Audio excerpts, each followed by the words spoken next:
I wasn't yawning until I turned on stream. I yawned once prior to stream, and the moment I turned stream on, it's yawning all across the board.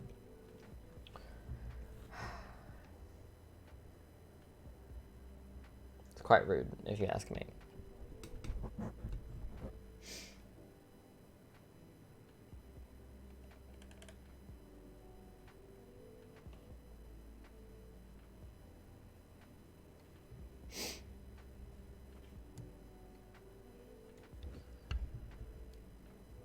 Alrighty.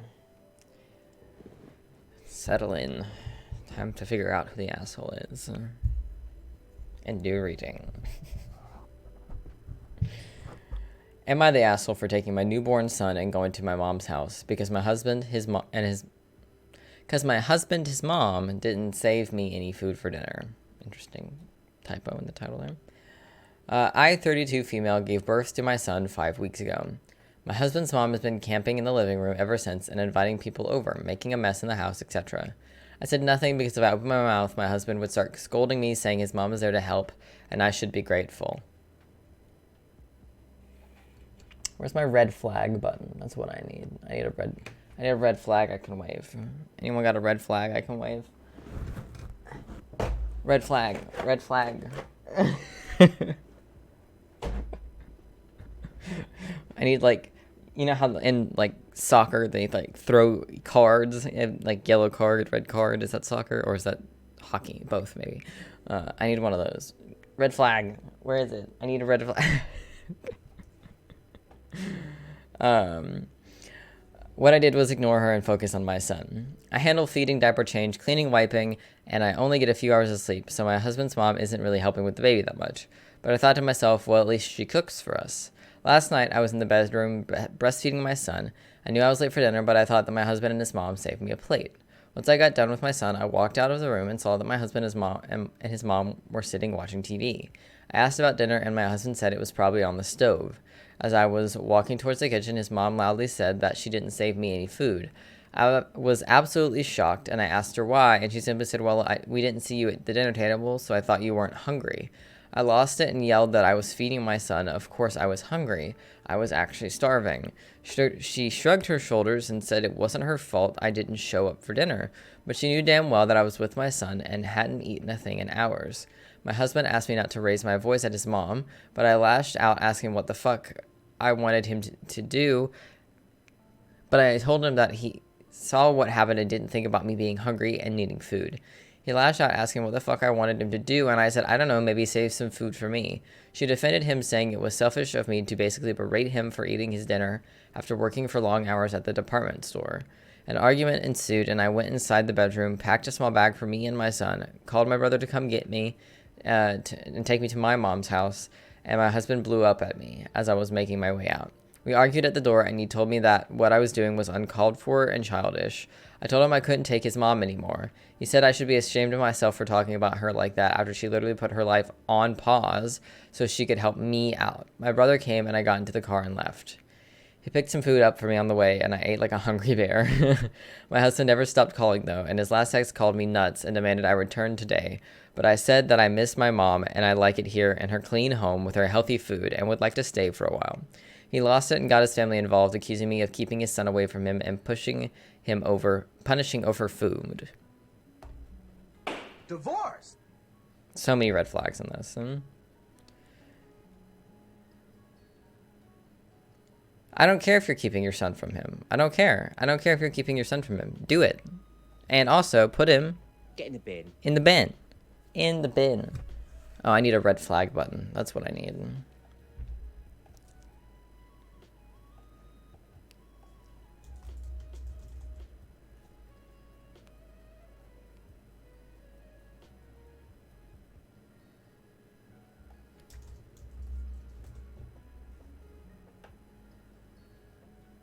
There is a song by Slipknot called Red Flag. Lol. Appropriate.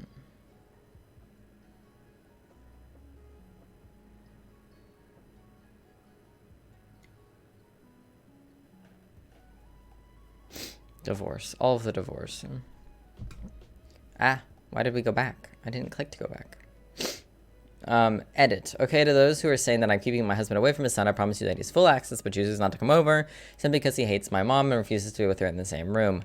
How long am I going to stay here? There's no telling, but at least I'm being pampered and treated like a princess by my mom, dad, brothers. Heck, I couldn't get this treatment in my own home. As for my husband, he can come over to my mom's house if he wants to see his son so badly, but I doubt he'll do it since he's a very prideful person and that might hurt his ego. One more question to answer because a lot of people ask me to clarify. Yes, department equals police department. Oh. Divorce. Run. Why would you marry a police officer? Hun. Red flag. That is like the biggest red flag.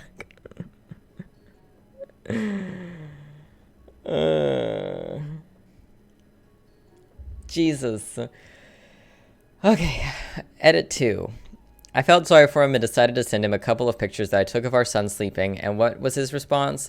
A long wall of text berating me left and right and claiming that I was rubbing it in his face and that he can't come see his son because of you-know-what. He called me a bitch, which he's never done till now, and I'm shaking and so mad right now because I really thought I was doing something nice and considerate after having sympathy for him.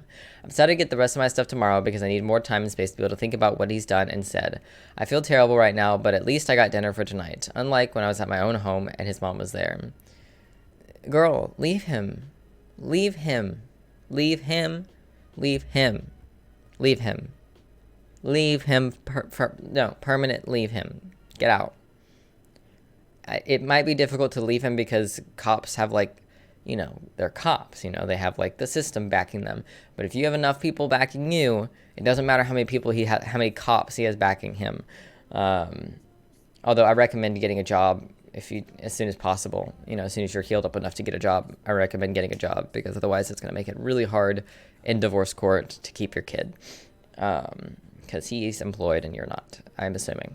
Or at least you're on leave right now because, I mean, you said you gave birth 5 weeks ago or some shit. Yeah, you should still be on leave. But, you know, I love the song, but I can't pay attention to what I'm doing because I want to pop out to the song and I can't do that. Okay. There's more, you guys. There's more. Okay. Edit number 3. Oh my god, I can't even find a place to start with this. So he just sent me a picture of him and his mom cooking dinner in the kitchen. It's nearly 7 p.m. here, saying that he was repaying me for the pictures I sent earlier and that they were making dinner and they were not including me for real this time. I'm literally laughing. It's like, what is this? I'm truly speechless and I haven't responded to this yet. I don't think I will because I'm so angry right now and I might regret the words I say to him. I'm going to put the phone on silent or something for now because I don't want them to ruin yet another night, but tomorrow I'm going to collect more of mine and my son's stuff so I could stay longer at my mom's house. Thank God I went anonymous with this and I might update later if anything new happens. Good night. Yeah, no. Keep all those text messages as well. Keep all of the texts, everything he sent to you because it's proof that he does not care about you and that he's a danger to your son. Keep every message he sends you. Do not delete any of them. Make sure they're uploaded to the cloud. Make sure you have them backed up somewhere. Like, keep all of that information because you're going to need it in divorce court. Edit number 4. God, I can't believe I'm back on here, but he just sent me a text saying he's only willing to come over if I could get mom out of the house tomorrow. Like, literally have her leave her own home. He said it's just for 2 hours so he could see his son and also, quote-unquote, talk. He doesn't even know I'm coming over tomorrow to pick more stuff for me and the baby. I'm freaking out. Like, absolutely no, not happening. I wouldn't dream of telling mom to leave her own house. That's crazy, a crazy out-of-line request. I'm not sure whether to respond or what I should say to him, but I'll try to get some sleep and then see how it goes in the morning. I'm too tired to do anything. But I just wanted to put this here for those who just read my thread. I'll let you know what happens tomorrow.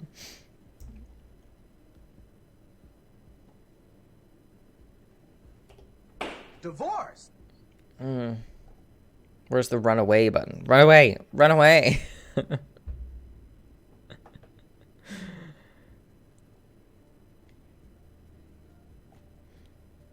Breastfeeding while on an empty stomach sounds like going into debt. There should have been a heaping mound of food waiting for you.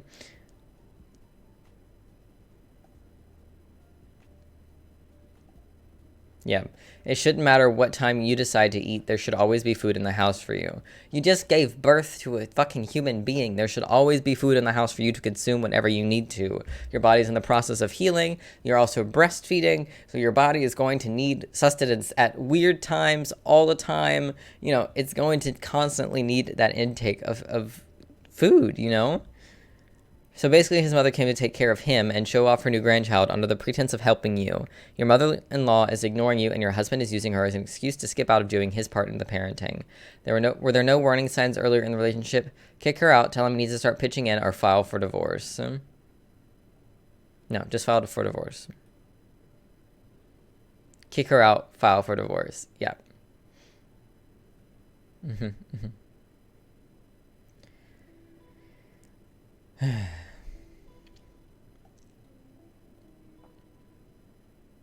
How exactly is your mother-in-law's cooking helping if she doesn't even cook enough for all three of you?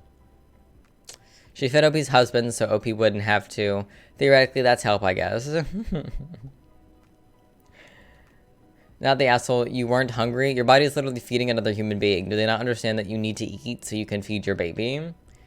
They do. They just don't care. Yeah. Sometimes I read things here where someone so clearly isn't the asshole, and it depresses me. Girl, he's manipulated you so bad. If you're even questioning this right now, get out for your kid and yourself. Yeah. It sounds like at least her family is supportive of her. So that's good.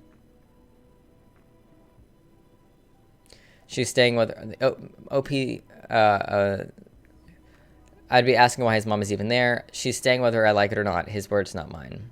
Yeah. No. Get out. Leave. Run. Divorce. Fire. Jail. Run.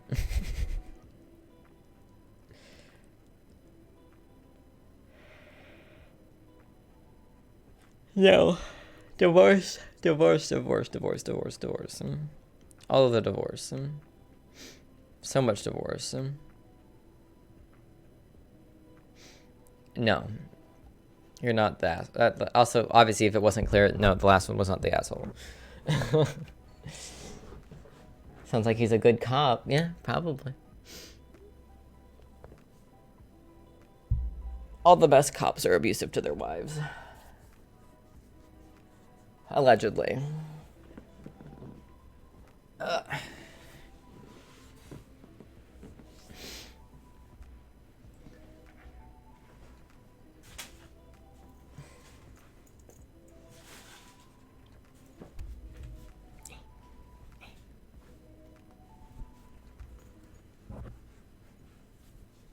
I'm actually a little bit chilly, which is kind of weird.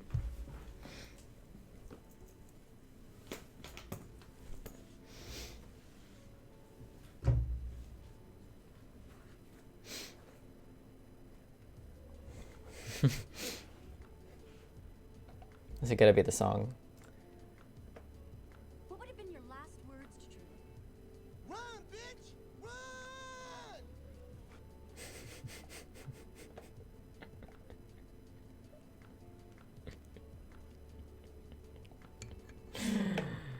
That's perfect.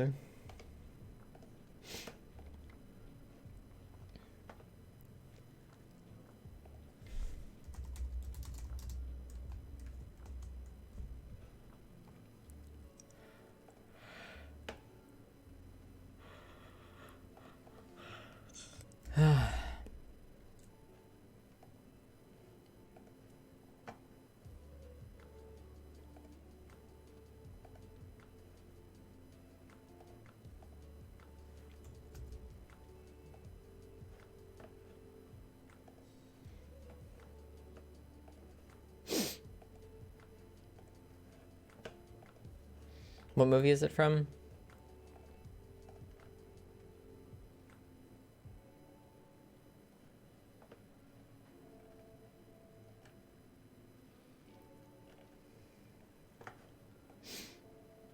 Scary Movie Run 1. Scary Movie Run, lol.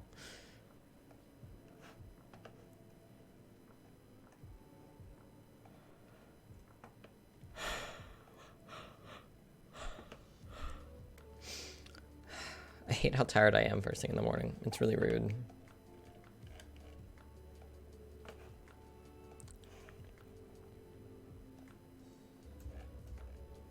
Run, bitch! Run, bitch! Run! Run, bitch! Run! It sounds a lot louder in my ears than it shows up on the thing, but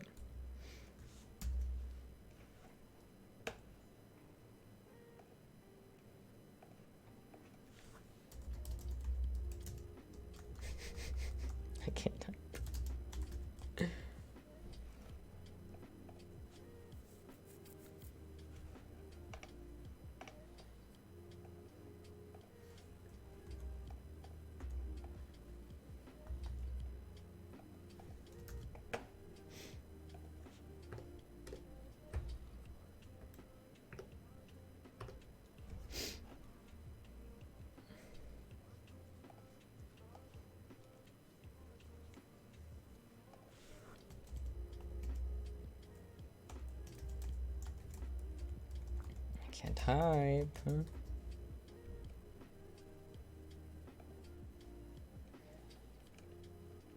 I feel like we add a button every single time we're here.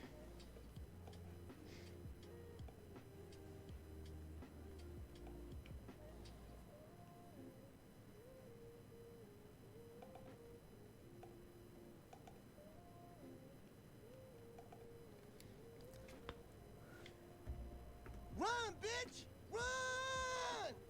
It's not enough.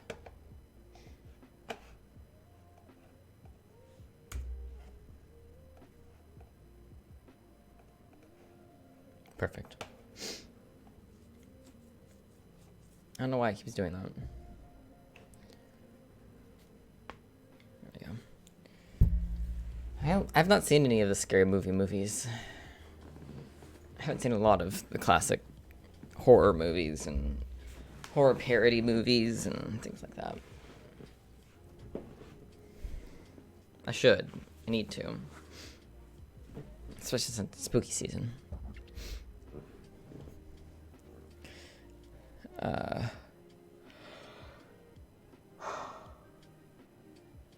swear to God.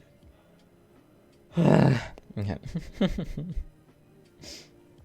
Okay. Am I the asshole for installing a lock on the bathroom door after my brother-in-law kept barging in? No, you're not. You're not the... I don't even feel like I need to read the rest of this. No, you're not the asshole. I don't, like... Like, you shouldn't have to... You shouldn't have to put a lock on your door. Like, the lock on the doorknob should be more than enough if you need to lock the door. Oh my God. Do I want to read the rest of this? Because it feels like it's going to get creepy. Because, like, doing it once, sure, whatever. But, like, keeps barging in.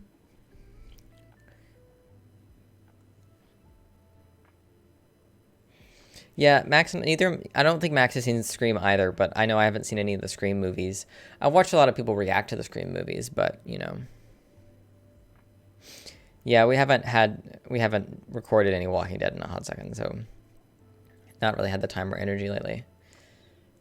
Trying to adjust to the whole new work shift thing.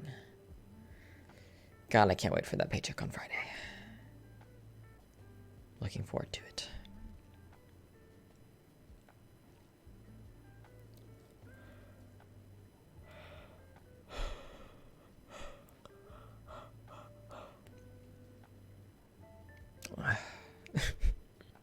One of these days I'm going to stop yawning.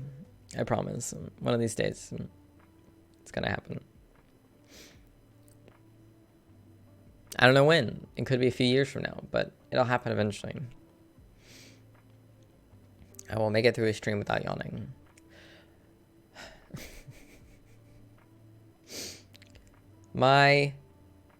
I, 25 female, and my husband, 30-year-old male, his brother, male 33, moved in with us after his divorce a few weeks ago. Red flag.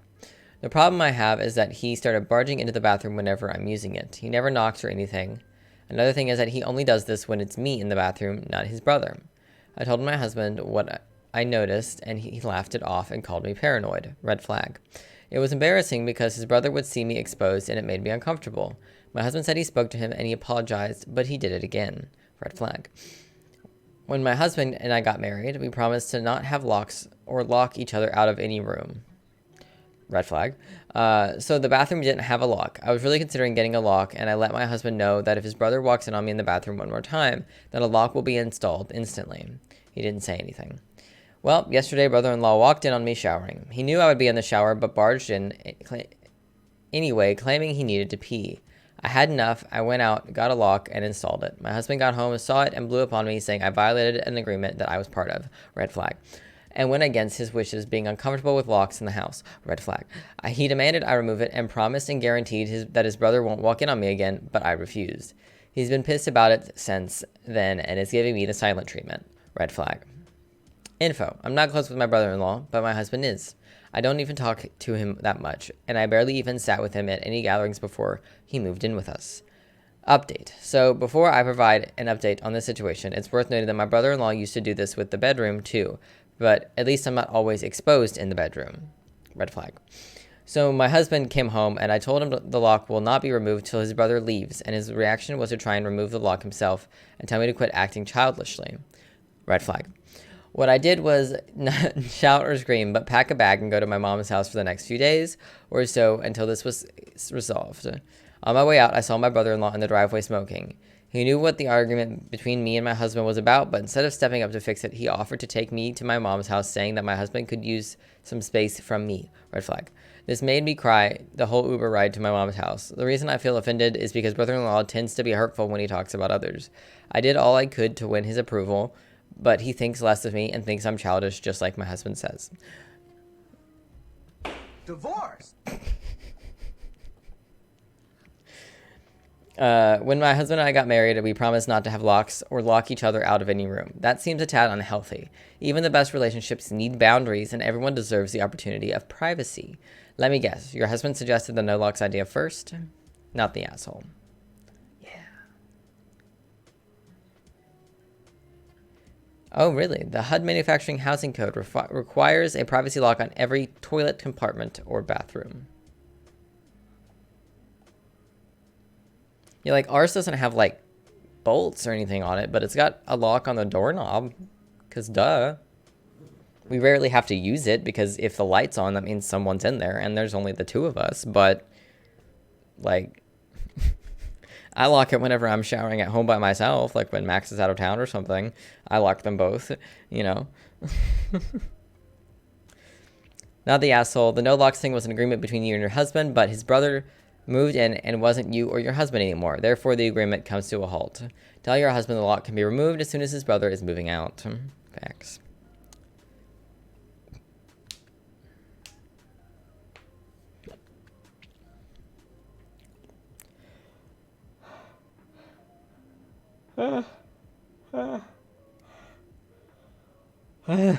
Jesus Christ. I'm not even tired. What the fuck? Like, I'm sleepy, but I'm not like ready to go to bed, you know what I mean? Like, I could probably take a nap if I tried, but like, I don't need one. What the fuck? No locks when you take a shit? Not about that. Okay, not the asshole, but I am really concerned for your safety. That's not normal behavior from either of them. Violated an agreement? That's ridiculous. Your husband cares about controlling you, and that is all. Your brother-in-law is obviously up to no good, and he needs to go. It's not innocent. It's not innocent. You're not being paranoid. You are being gaslit by the sound of it. Though, I can't read. You're being gaslit by the sound of it. I don't normally advocate for divorce, but maybe you should consider it. Your husband should be making you his number one priority, period, which means your comfort and safety in your own home. You told him that you were going to put back the I can't read. You told him that you were going to put that lock in if your brother-in-law decided on being a peeping Tom again. So he yelled at the wrong damn person. He should be yelling at his brother and kicking his asshole self out of y'all's house. I agree. I agree.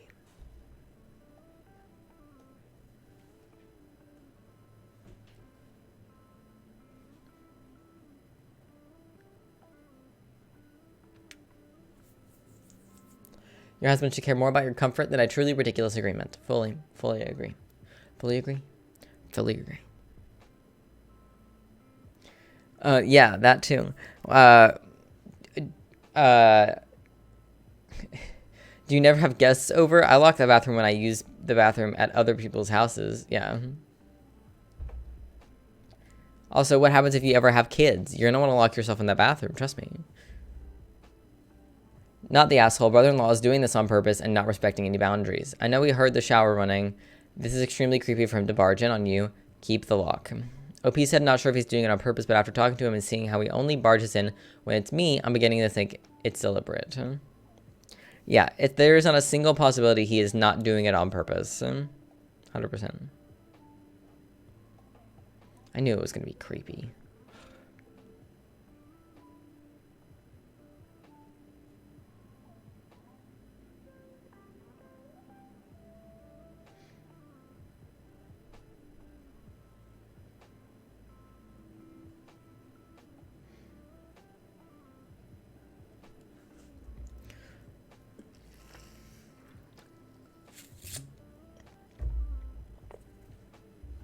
All right.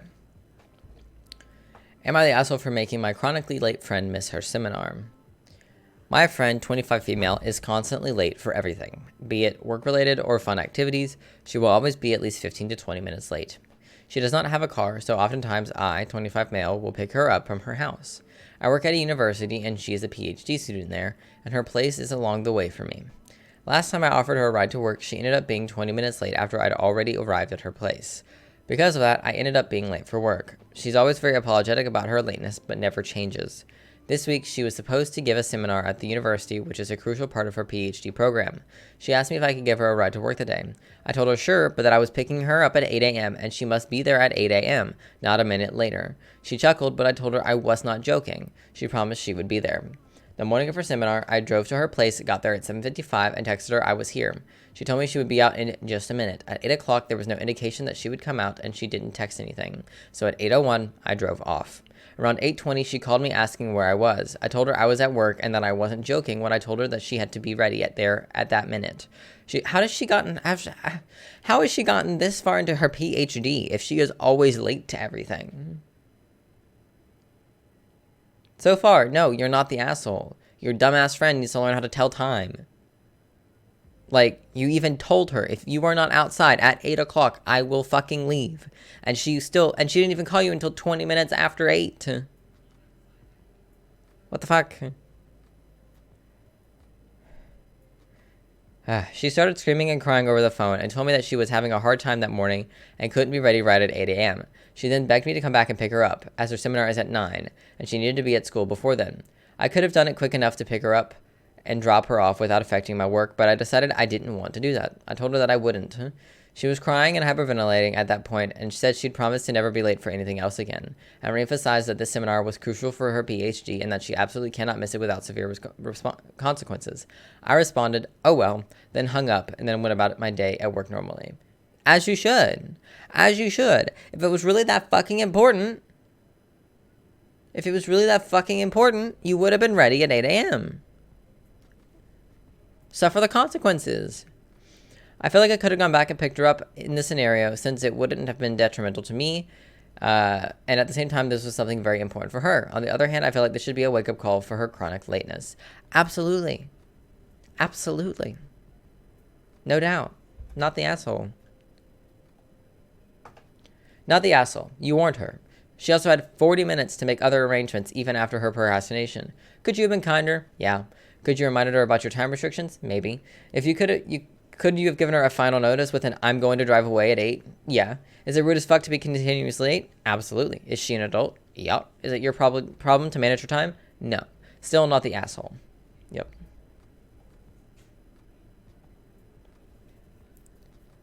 When you said you left at 8:01, I was thinking asshole, but when you said she didn't call you until 8:20, I laughed and thought, oh no, definitely not the asshole. Your friend needs to learn that punctuality in the professional world is important. Also, her chronic lateness should not be affecting you getting to work on time. Yeah, she didn't even notice until 8:20.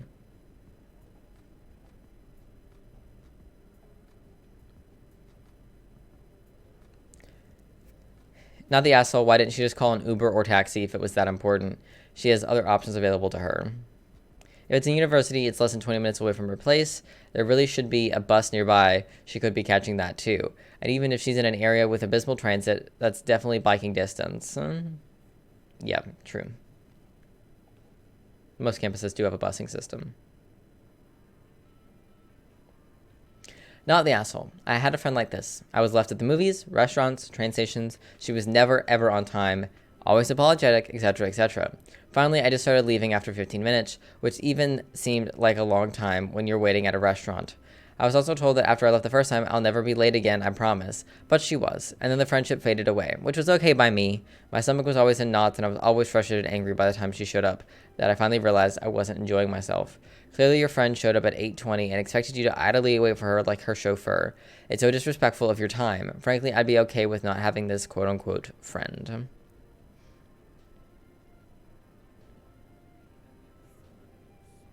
Yeah, you're just lucky your employer was lenient on that. But I can imagine a college professor, assuming that he's a professor, he said he works for the college, probably won't be as lax about that kind of stuff. So, Not the asshole, and I will die on this hill. Chronically late people drive me absolutely insane. It's inconsiderate as fuck, and when you finally put your foot down and have boundaries, you are an asshole instead of them. No. I'll be buried on the hill next to you. Yeah.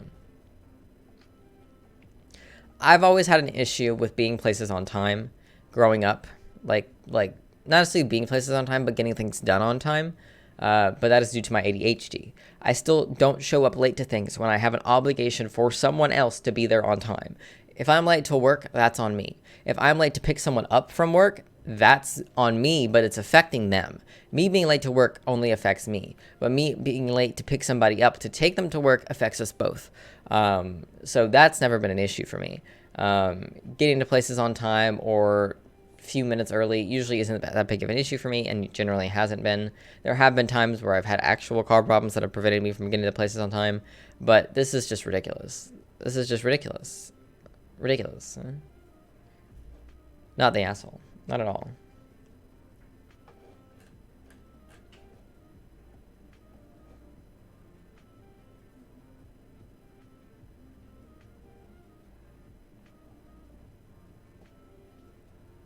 My eyes are tired.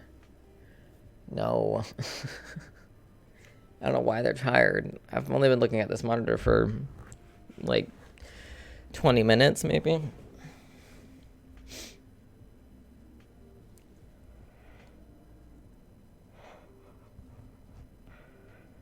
Yeah, you're quite familiar with having chronically late people nearby you, aren't you, Max?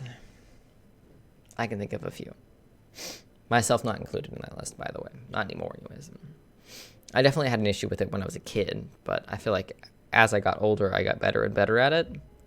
At, like, not being, like, late to stuff. Like, sometimes I might get there later than I intended to, but I'm still on time because because I know myself, kind of like how I know my ADHD will keep me from working on something until like 24 hours before it's due.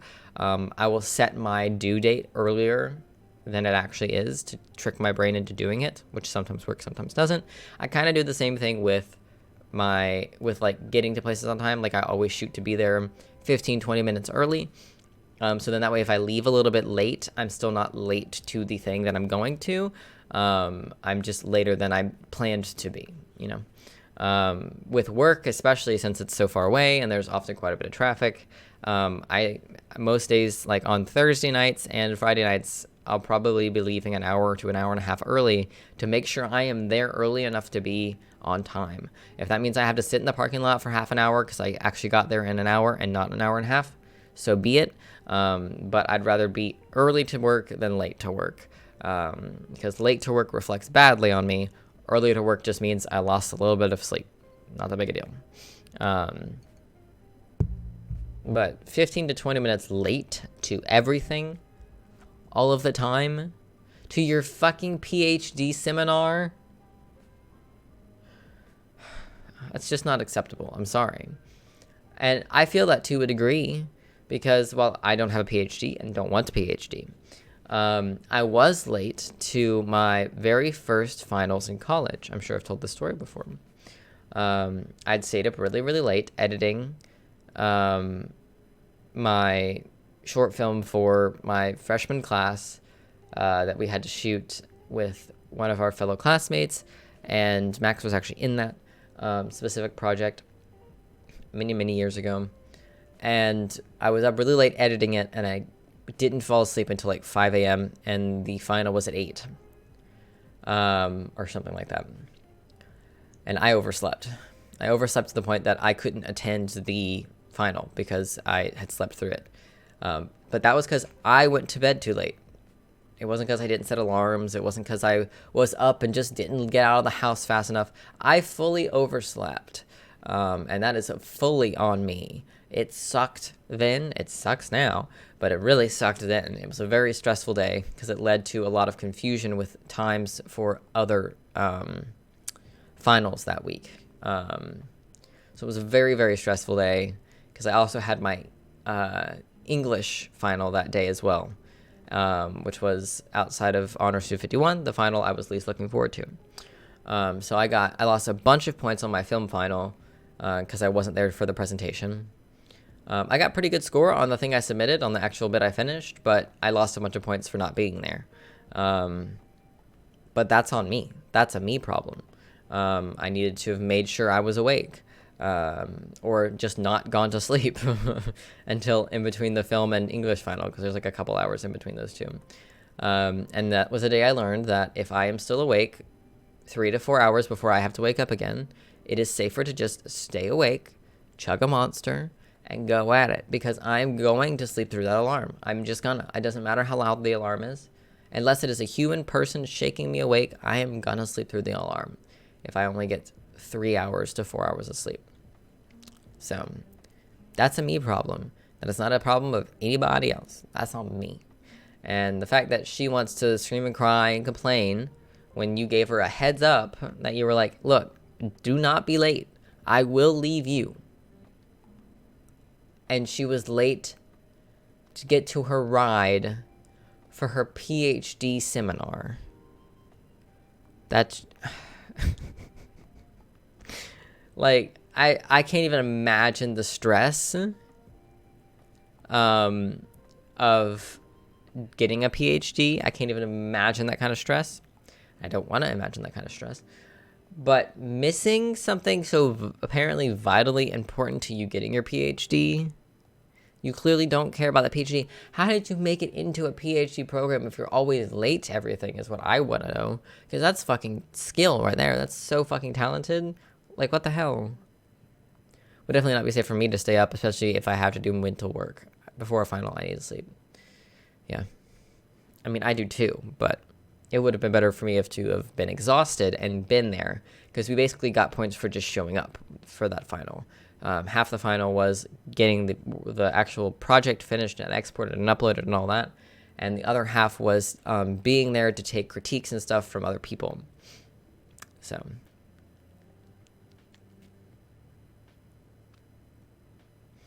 I swear every time I blink, I like take a like little mini nap.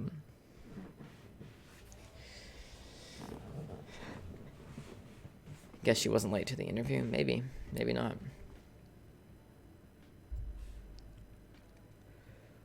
Or she was late to the interview. The interviewer was just also late. Who's to say? I don't really know a lot about PhD programs, so.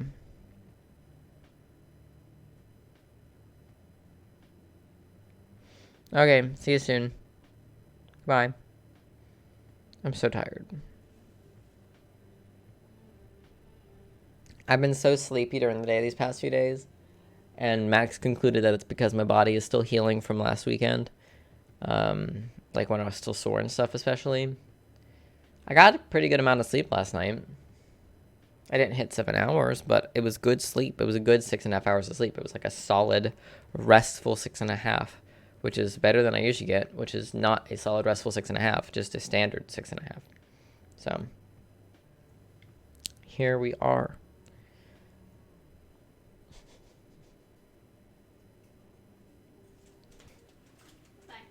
Bye. Text me if you think of anything else we need. I won't. Okay.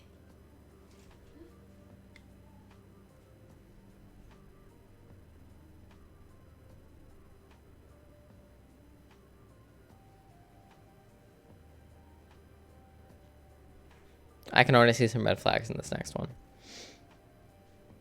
All right. Am I the asshole for leaving the restaurant before my boyfriend's family arrived after I was told I was going to pay for their meals? I, 29 female, have been dating my boyfriend, 35 male, Ricky, for 5 months. He's divorced but hates the word and goes with the word divorcee instead, since the first one makes it sound like he was dumped when it was him who initiated it. Red flag. That is a red flag. Red flag. Small dick energy. Red flag. Run away. Anyways, he always goes on long rants about his exes and says stuff like, I hope you don't have this awful habit my ex has, or I hope you like XYZ because my ex didn't, and the list goes on. Red flag. I found a second job recently, and he's been having me pay every time we go out. When I protest, he'd say he's going through a rough patch and seeing how much help I can offer. Red flag. Last night, he invited his family to join us for dinner. We got to the restaurant first. He asked me if I brought enough money. I said, why? He told me that he told his parents that I'd pay for their meals. I said, why would I? And he went on about his parents going through a rough patch, just like him. I'm saying, I'm sorry, this can't be a coincidence. He asked what I meant, and I told him that I would not be paying. He insisted. I refused and said no. He then leaned back and said, well, you're here, so not much of a choice you have anyway, while laughing like it was funny. Red flag, leave him. I silently got up, took my phone and purse, and walked right out. He was shocked and started shouting after me to stop and wait, but I didn't. I went home, and he called me enraged, saying that I did a horrible thing walking out on him and his parents, while I could have just paid. I told him that their unfortunate financial situation is not my problem, and that I wasn't obliged to pay for their food. If they couldn't pay for their meals, then they should not go out. He got offended and said, and I quote, you're making money a priority just like my ex did, then went on about how disrespectful my attitude was and how I made him look small in front of his parents, and forced him to lie about why I wasn't there when they came. We've been going back and forth about it till now. He's mad and just refusing to speak to me until I apologize. Am I the asshole? I feel bad because his parents are lovely and I've been doing my best to keep a good relationship with them. No, leave him. Leave him. Fucking leave him. Absolutely. Put him... Get in the bin. In the bin. Put him in the bin. Oh my god, girl, run. This is not a man you want or need in your life. Go, go, go. Don't look back. This cannot be repeated too many times. This man didn't initiate the divorce. He was dumped. He's clearly not over his ex. You deserve better. Not being the new love that drives out the old love. That's BS, especially when the other person doesn't have anything to offer and is only taking advantage of you emotionally and financially. Absolutely. I can't stress this enough. Run, bitch! Run! Go run. Get the fuck out of there. Yeah, here we go. Here's the ones I listed as well. Divorcee versus divorced, red flag. Ranting on about his exes on repeat, red flag. Expecting you to pay for everything, red flag. Seeing how much help I can offer, red flag. Expecting you to pay for his parents and not warning you ahead of time, red flag. Comparing you to an ex because you don't want to pay for his family, red flag. This dude is full of red flags. It's time to run. Yep. Run like your tampon is on fire.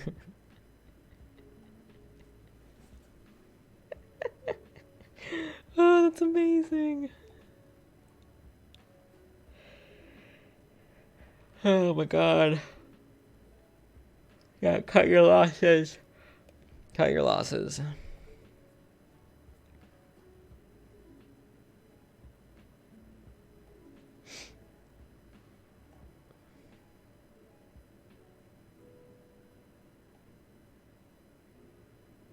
Oh, the audacity is strong with this one. And the red flags are waving. Girl, just leave his ass. If he expected you to pay for him and his parents' wants, chances are he will do it again. Like you said, their financial issues are not your problem. Yep.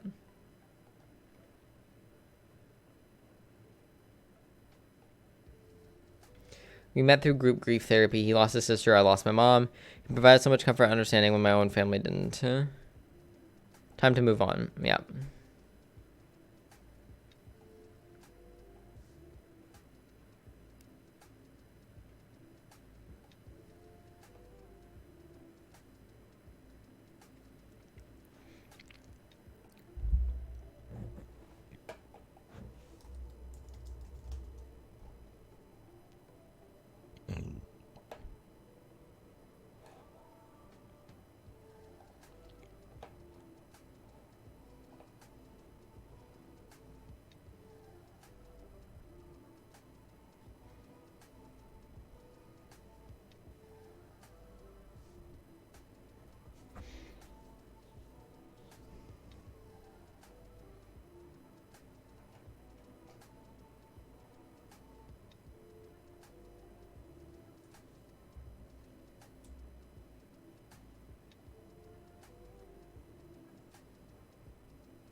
It's genuinely concerning, like some people said in here, to see someone has typed out all of this information about the person they're dating and still not be able to see that they need to get out of that relationship.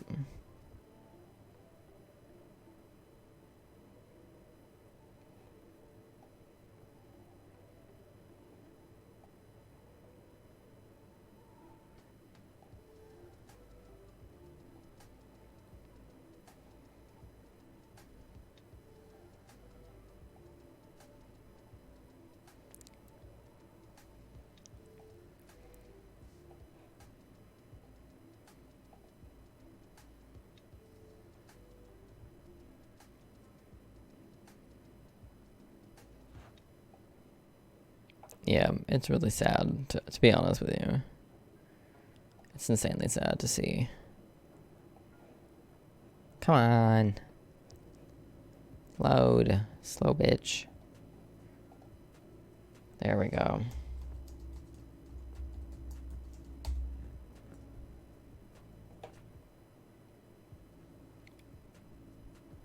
How much money does Nico have? Not very much. The PayPal transfer is coming through. Paid for. What is this purchase? What is that? What did I just buy? It's literally from the other day. Oh, the socks for work. I bought some plantar fasciitis socks for work. I was told that by someone else at work that they really helped them with foot pain. And Ian boy needs the help with the foot pain. So thank you, Jemmy, for essentially buying that for me.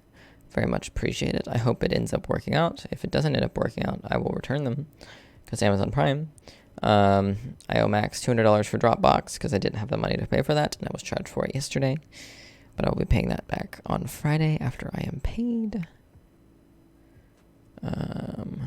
Cool. Thought it was the arm pain. The arm pain was bad the first day, but I was having foot pain as well. The arm pain from the first day was from having to lift all of the tubs. The second day was, well, technically the third day. Yes, I get paid weekly on Fridays. The arm pain was from having to lift the bins up out of each other because they sit stacked in one another, and so they kind of section to one another. So that's where the arm pain came from, was constantly doing this all day, lifting like this. But the second day I had a machine doing it for me, so my arms did not hurt. And instead it was just my feet hurting, whereas the first day everything hurt. My feet, my back, my arms, my legs, all of it. But after the second day of working, so third day of the week, because I don't count the first day as an actual day of work because we just sat around all day, it was entirely my feet that hurt. My feet and my back were the only things that really hurt that second day. Because I was getting to use the machine that does the stacking for you and the de-stacking for you and stuff like that. So that was really nice. It was a really nice way to end the week because if I hadn't had any foot pain, it would have been a great work day. It really would have, because that was the only pain that was like debilitating and distracting. The back pain wasn't really that distracting. The foot pain, on the other hand, so distracting. And it lasted too. The foot pain is what lasted the longest. It didn't go away until yesterday. So, you know, I woke up yesterday, and the pain was mostly gone. It was a little stiff in the morning, but after walking around to just get dressed in the morning and like come in here to eat breakfast and stuff, like after that, it was loosened up and not painful anymore. And this morning I wasn't even stiff when I woke up. So, but it was just the legs. It was just the legs too. Like my calves, my upper calves were just on fire after I went to bed and woke back up after that last day of work. Good Lord, it was bad. My feet hurt the day of, but the next day it was the feet and my calves that were just absolutely killing me. The calves probably happened because I kept trying to sort of stand in different ways to try to relieve the foot pain a little bit. Like get the bottoms of my feet off of the ground enough. And in that process, that's probably what caused the calves to fuck up. How many steps do you do? Well, because my shift is split between 2 days, so like I start on Friday, in the shift on Saturday, my Fitbit breaks those up into 2 days. But one of my step counts for I think it was Friday night, like Saturday morning, so midnight to 6 a.m. plus the 6 p.m. to midnight shift was over 20,000 steps. So,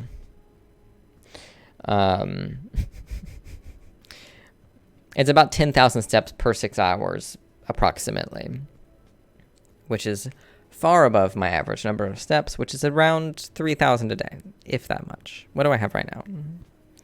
I've been awake for an hour, 2 hours, and I have 500 steps. So, yeah. So, but again, I woke up, came in here, and sat down. So, you know, I did 18,000 last week. Yeah. I better have calves of steel in the next few weeks because, good God. Although apparently, pretty much everyone I've talked to who's been at this job for a little while has said that their body shape has improved, like that they've lost weight or gained muscle and whatnot, because it's a very physical job. One of the women that was training me and training my group of people said that when she came in, she was a little bit chunky, and I would not have guessed because she's stick fucking thin, with guns like crazy. Like, she flexed, and I was like, hun, I didn't pay for admission. You got to put those guns away. Like, what the fuck? For free? Like, you're showing me these for free? Like, I thought Max had well-formed biceps, but nah, nothing compared to what my trainer had. Good Lord. Those guns. Dangerous. Dangerous. Are they mainly in an office now? Who? Max? What do you mean?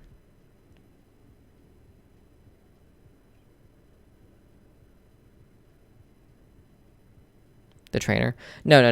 What they do when they train new hires is they pick a couple of the better performing people from that department to do training for a couple of days, and they're giving training vests, like the training groups, like the learning group, that's what they're called, the learning associates. So the people who do the training wear blue vests, like blue reflective vests. You know how like you see like construction workers wearing the yellow ones. These people wear blue ones, and they get those for that weekend or however long training needs to go on, and then they go back to doing their job by themselves normally. So they picked out a couple of the ladies from that department to train us. Same for all the other departments. So the big group of people I spent all of Friday with, or all of Thursday and Friday morning with, were all of the new hires for night shift combined, not just my department. It was all of them. Have you tried out all the roles yet? There's not really a lot of roles to try out, to be honest. They gave me a department to work in, and that's the department I'm going to be in. I was told that I'm the fastest of the new hires. Like my numbers I have the best numbers of the new hires in my department, so that's great. A great start for me, because that will only get better as my body adjusts to the physicality of it. I'm honestly kind of surprised because I really felt like I was working really slowly, especially towards the ends of my shifts where I was the pain of my body was really starting to set in. But I was actually offered, like, someone asked me if I would be interested in doing one of the other jobs in that same like department area, but it wasn't the job I was doing. It was something called a water spider. So I've mentioned the bins and stuff that I have to lift and move and stuff, but there's also machines that do it.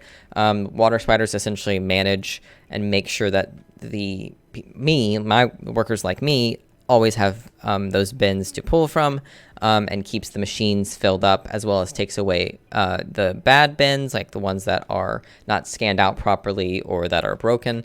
That's the job of the water spiders, is to go around and make sure that everyone is constantly stocked up on those, and taking away bad ones. So yeah, that does sound fun, doesn't it? That's exactly what I said. That sounds like the perfect job for me in my ADHD brain. Though I do really like this job. I do really like it. I will like it a lot more when my body adjusts. I really will. Like genuinely, like Sunday morning, Saturday night, that shift would have been fucking lovely if my feet had not been absolutely killing me. Like, y'all know I have a pretty high pain tolerance. I've been through a lot of painful things. I've not broken any bones, but I've been through menstrual cramps. I've been through IBS cramps. I've been through both at the same time. Not fun. I have that stupid fucking back pain, chest pain, squeezy thing that I have to deal with. So I've got a pretty good pain tolerance. But oh my God, the back half of that shift was fucking torture because you're not allowed to sit down. We aren't allowed to sit. We don't have a place we can sit except for the break room. We have to walk all the way over to the break room or the bathroom and sit down. And good Lord, like it was so distracting how much my feet hurt. It was so distracting. And I'm pretty good at working through pain as well. As I said, grew up with menstrual cramps, and then after that I had IBS cramps, and you kind of just got to continue your day. You can't stop your day just because you're in pain if you've got menstrual cramps, especially since so many people don't take them seriously. You just keep going. But this was so distracting, and it didn't help that I didn't have anything else to distract me from how much my feet hurt because we're not allowed to listen to music and stuff because of safety stuff. It's like, I'm not going to be able to hear any announcements made anyways. Like the fucking conveyor belts and stuff are loud as shit, man. Like, I'm not going to be able to fucking hear anything. Like, putting in earbuds is not going... Like, they give us headphone things, like the big earmuffs to sort of muffle the sounds if we need it. Like, if we get overstimulated, they will give us those. So what's the difference between wearing one of those and then wearing one of those that plays music in it? What the fuck is the difference? Like, I think the issue that they have, it's not really a safety issue. It's like a security issue. They don't want us, like, taking pictures of, like... people we get stuff from or customers we're sending stuff to, although we don't see that information at my department. We don't see, we are the first people to get stuff after it comes off the truck, so we see what's coming in, not what's going out, or to whom it's going. But I think it's really annoying and stupid that I can't even listen to music, because having music to listen to not only would make me work faster, because I work so much faster when I have music to listen to, because, you know, ADHD. But it also would distract me from how much my feet hurt, because I have ADHD, so I can do my job while also thinking about 6 other things. But the thing is, when one of those 6 other things is how much my feet hurt, guess what becomes the main thing I'm focusing on? Not my work, not all the different sounds around me, not the very slight, faint sound of someone having a conversation somewhere else nearby, but I can't quite make it out because it's loud as fuck in this fucking place, because it's so loud. No, it's just how much my feet hurt, and that's all that my brain can think about. It's all about footwear. Oh yeah, I mean, I was wearing new shoes with new insoles last time. I'm gonna try those same shoes again tomorrow and see how that goes. It might go really badly. I don't know. If it goes really badly again tomorrow, I will switch out the insoles for the Dr. Scholl's insoles that I've had for a while. But I've not put them in any shoes yet. I think part of the reason that my feet hurt so bad during the final shift last week was because it was my final shift of the last week. So I came into work with my feet already hurting, which meant I didn't have as much time before they started to genuinely hurt again. Like before the pain started to be an issue again. Whereas tomorrow I will be going in without painful feet. I will just be going in tired. So hopefully tomorrow's shift won't be as bad, and it's possible that the insoles just needed to be broken in a little bit. And if it ends up being just as bad, because I don't think I'm going to get compression socks in time. They're supposed to get here tomorrow, but I don't know if they're going to get here in time tomorrow before I leave for work for me to try them out. I'm hopeful that they will work, because I do have weak arches, and that's what causes a lot of my foot pain. That, and I tend to put all of my weight onto the heel of my foot, which also tends to cause a lot of leg pain and lower back pain. That and the weak arches as well. It's not helpful. But these socks are supposed to help with that. The compression socks are supposed to help with those things. So fingers crossed they actually do. Fingers crossed they actually get here before I leave. But I don't know if they're going to get here while I'm still sleeping, or if they're not going to get here until like 6 to 10 p.m., at which point I will already be gone and at work. Guessing you don't get any Prime discounts? No, we don't get any discounts on anything, which I think is really annoying. I wish it was like, oh, you can get Prime for half off, because they do that for students.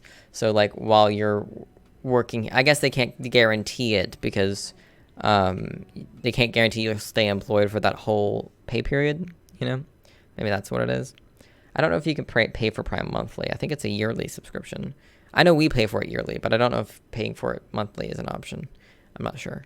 But Max and I technically only pay half price per person because we share it. So I only pay half the price for it. Max only pays half price for it. But together we pay for one full account. And it's so worth the money. It's so worth the money for us. It's stupidly worth the money. I think it can be done monthly. Well, that would be the way to go about it then, is for them to force us to pay monthly, but we get half price on the monthly price. That'd be great. But we don't get any discounts on anything.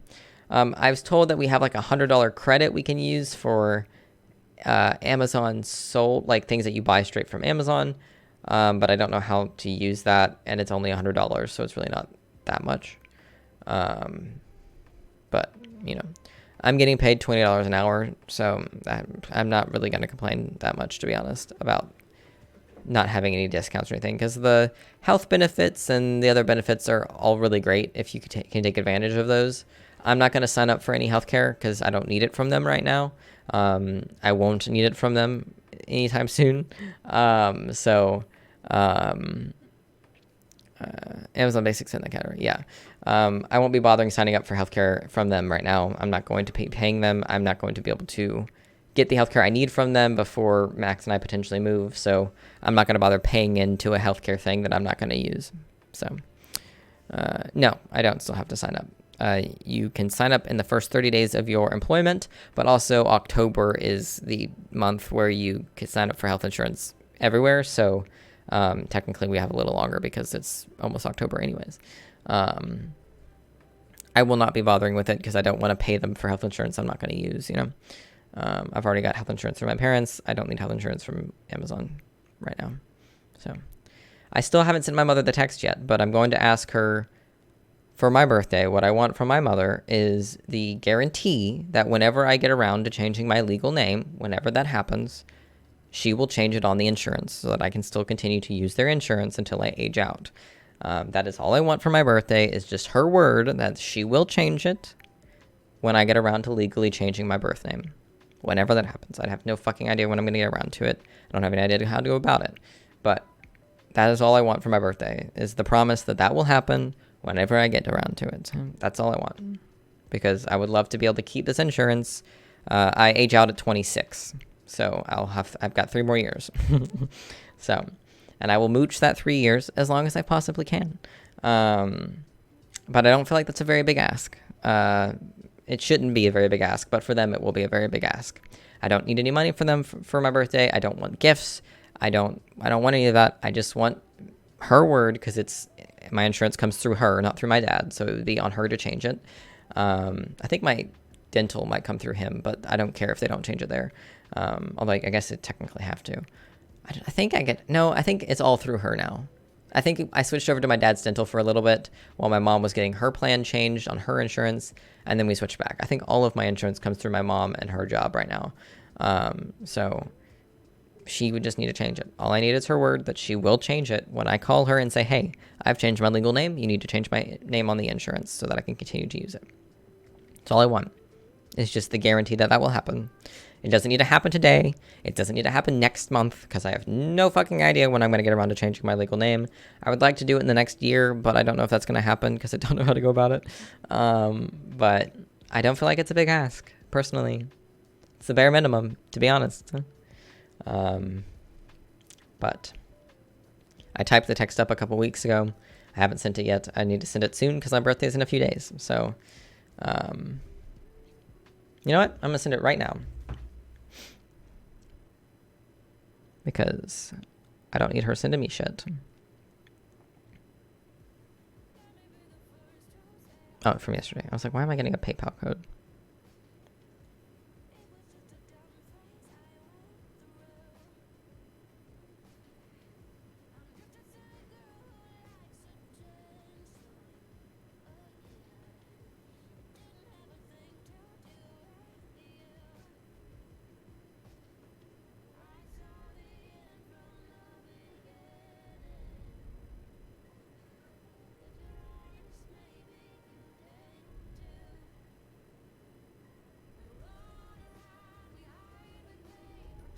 Sent. I've had this typed up for like 4 days, 5 days, something like that. Fuck off, Coinbase. No one likes you. There. Done. I did it.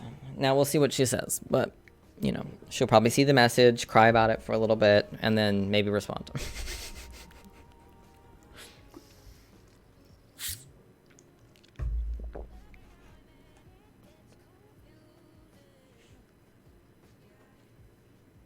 The most steps I've ever done is 25,000 in solid boots. I did just 7,000 recently in those boots, and I was in pain again.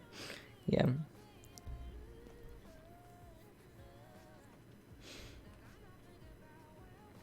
Yeah, I do have to remember to do my stretches. They have us do stretches at the beginning of our shift, and then after our first break, they have like a allotted time where we all get in a group and do the stretches together. You know.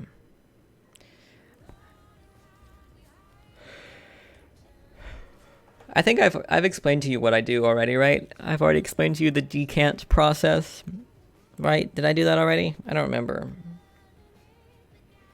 Being friends, I just want to be what I'm.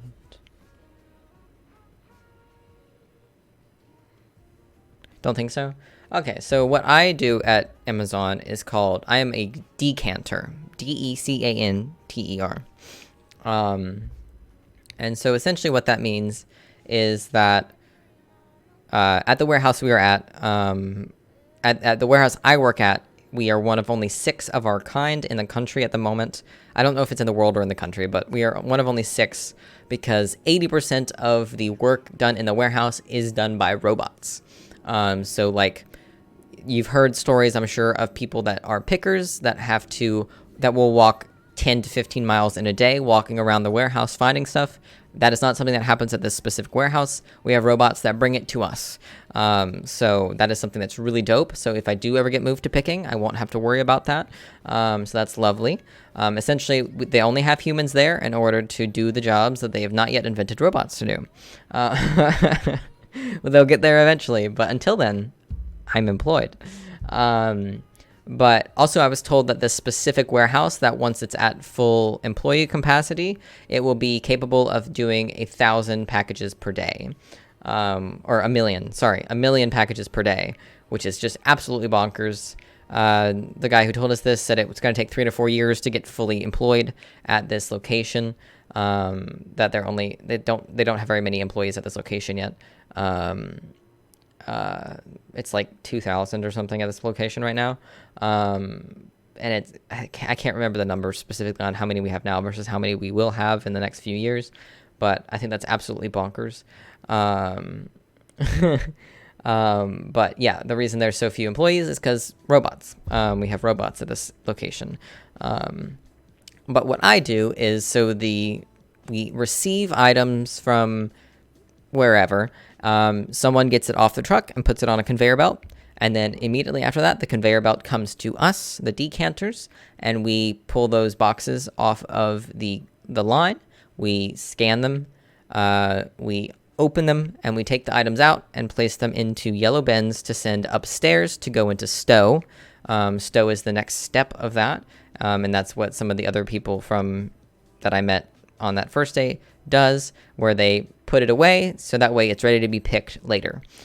So we are in charge of making sure things are packed correctly into those yellow bins to make sure when they go upstairs that the machine doesn't freak out and scan things weird. We have to make sure everything is scanned correctly, and it's a very simple job, to be completely honest with you. You just grab the box, you scan the box, you see how many totes you're going to need to divvy out the items into. You have to keep them a certain weight and you can only stack them up a certain height into the bins, and then you ship them on upstairs. That is my job. So very simple, very easy, very clear cut, very fun, actually, surprisingly. And I think one of the reasons that I'm probably faster at it than the newer people is because my last job of stocking overnight is essentially the same job. I open a box, I pull the items out, and I put them in a new place, and I fit them into their new place. It's basically the same job, but instead of putting it on a shelf, I'm putting it into a bin. So I'm essentially doing the same job as my old job. So I think that helps. I'm also very spatially oriented. I'm very good at looking at items and seeing how they're going to fit into a space without actually touching them. So that helps a lot as well. I think my ADHD is quite helpful in a job like this, because I can do all those things at once. I can keep track of what's coming down the line. I can keep track of what I've got on my table. I can keep track of how many bins I have if I need to go find someone to give me more bins.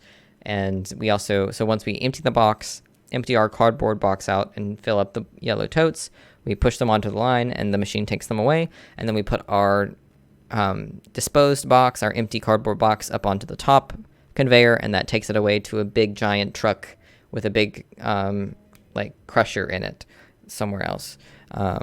So they recycle all of that stuff as well. So that's good to know that they have just massive fucking trucks with compactors in them. So yeah. This is replacing the warehouse that got destroyed in a storm a while back. No idea. It doesn't look like a new warehouse, to be honest. I mean, it is a new in like warehouse terms, but it doesn't look like super new. I don't know when it was built. No accuracy required. It requires some accuracy. You have to make sure when you're, because so essentially we have to scan the box as we receive it, and then we have to scan the yellow totes we're going to be putting them in. So then that way in the system, the computer knows this item is in this tote.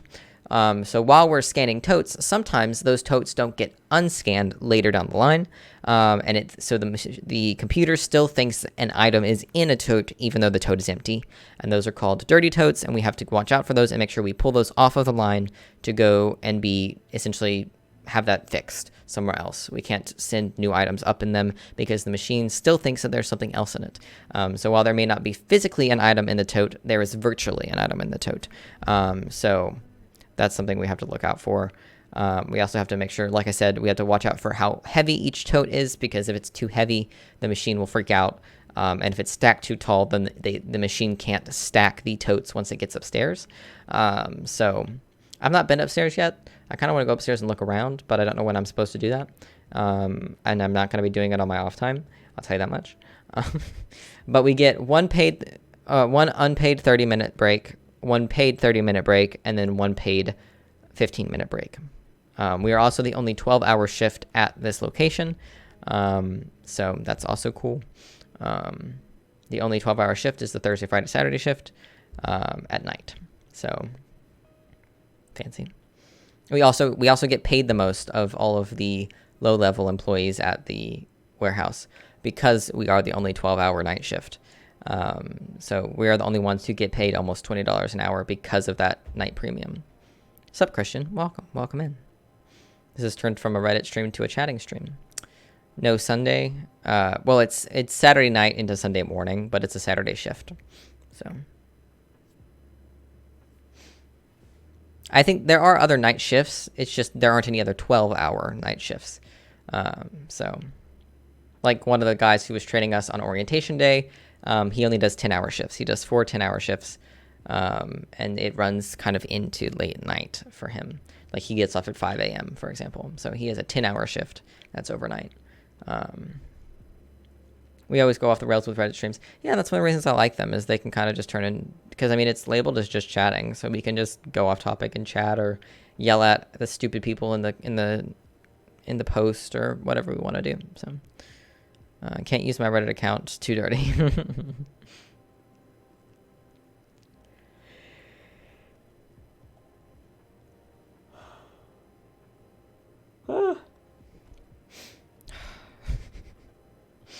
I have to cut Max's hair when Max gets back. Max is going to come back and take a shower, and then I'm going to cut Max's hair.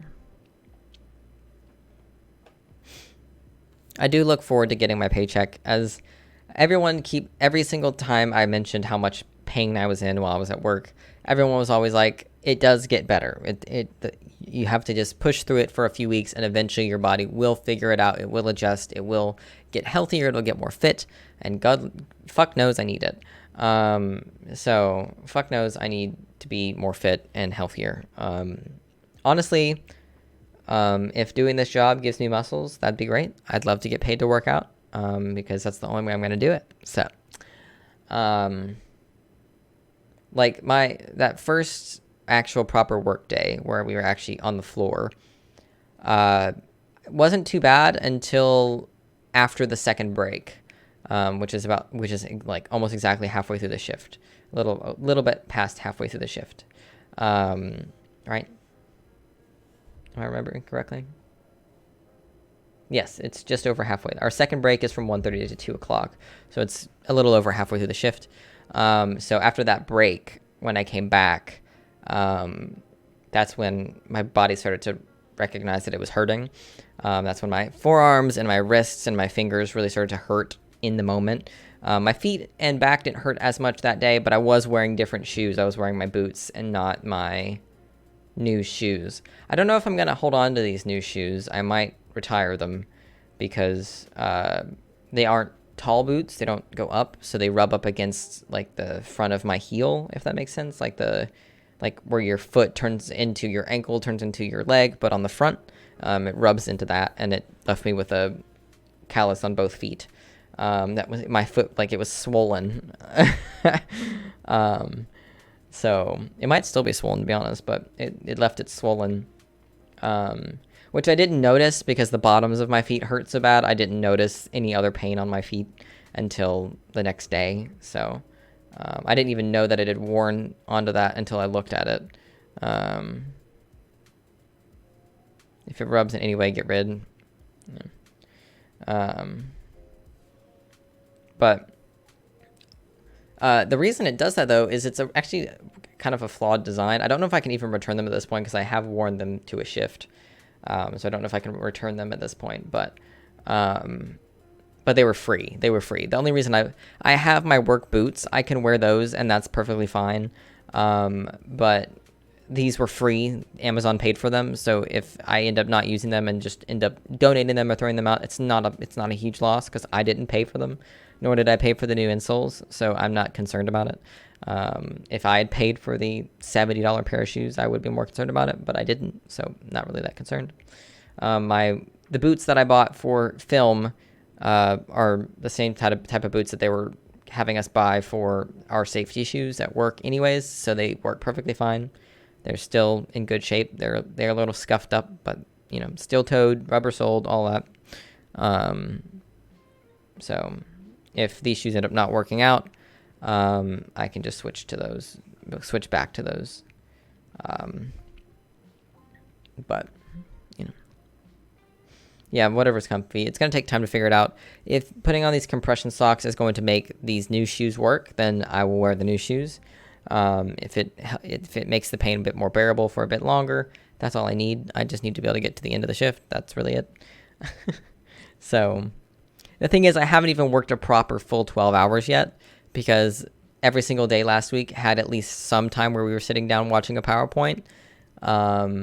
So I haven't even done a full 12 hours yet of working, plus breaks, of course.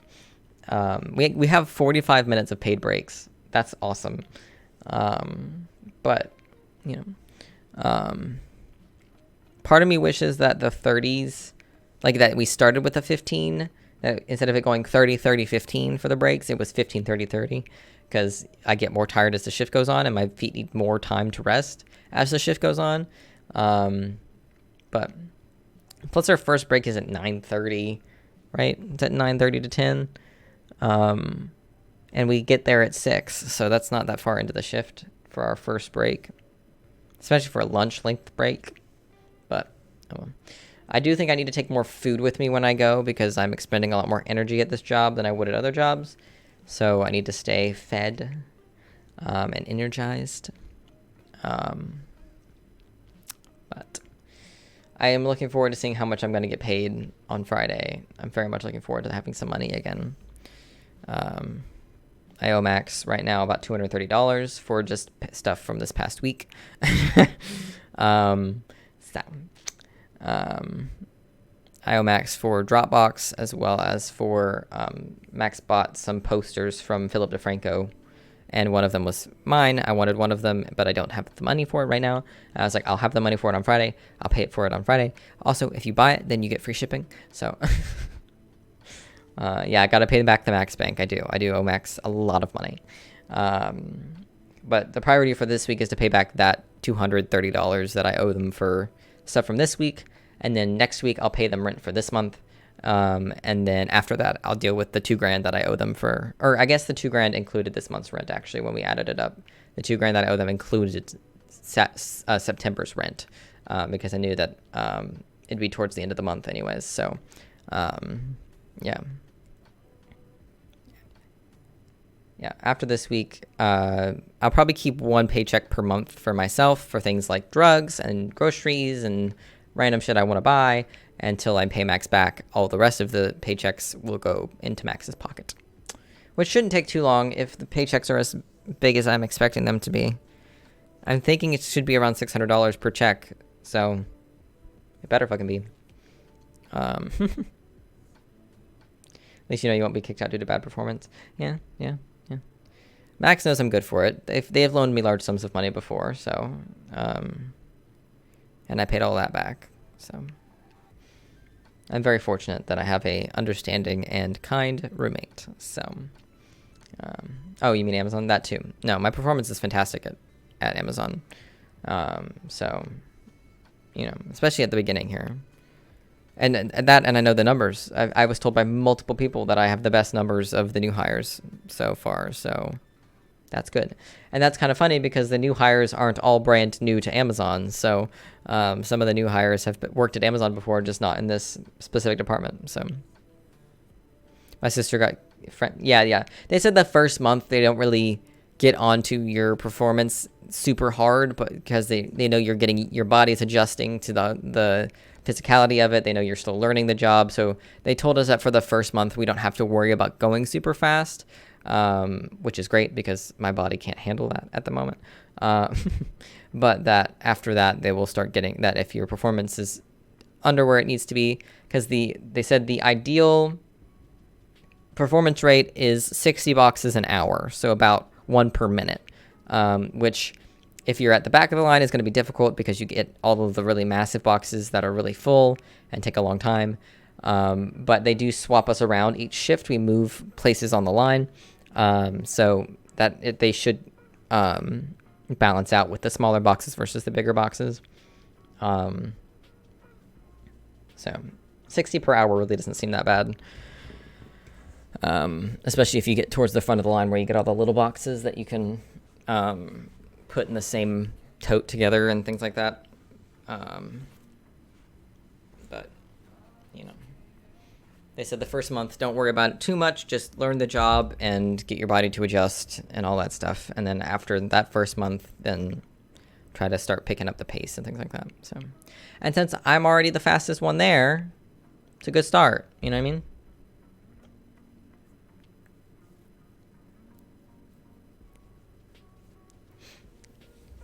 I'm sure they have the stats worked out. Oh, yeah, for sure.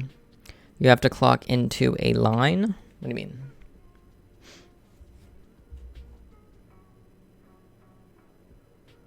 Refund issued. Max is returning thanks to Amazon right now. This is the water bottle they gave me. Finally able to throw out my old one.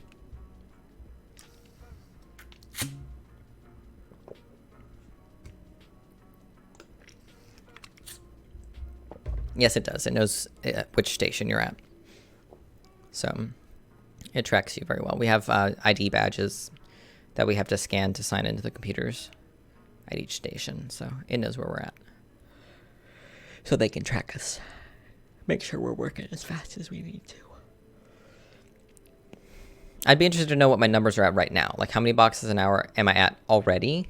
So I know that if I'm already at really close to 60, I know that I don't really need to speed up all that much because I will naturally speed up as my body gets more used to it and stuff like that. Yes, they know specific spot performs. Yes, exactly. I was told by the PA, process assistant, in the area in my department that for my birthday I could pick where I get to be. So that's gonna be nice. I would very much, I don't really care where on the line I am as long as I get to stand at one of the ones where it does the bins for me, because doing the bins, like picking them up and moving them, is what really killed me that first day, because it made my forearms hurt and my wrists hurt like crazy. My fingers hurt anyways on either side, but it hurt more on the side where I had to like grip the bins and stuff. So, but again, all of that, my body will get used to all of that. It will adjust to those things. I don't expect my back to ever figure it out, because my back is garbage, as we've discussed in the past.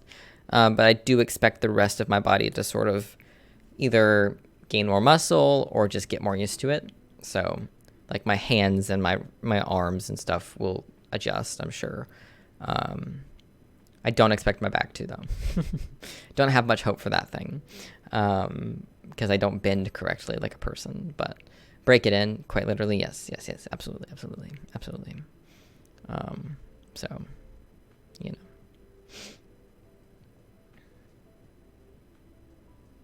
I do wish I could stream on my birthday, but I will be at work, so.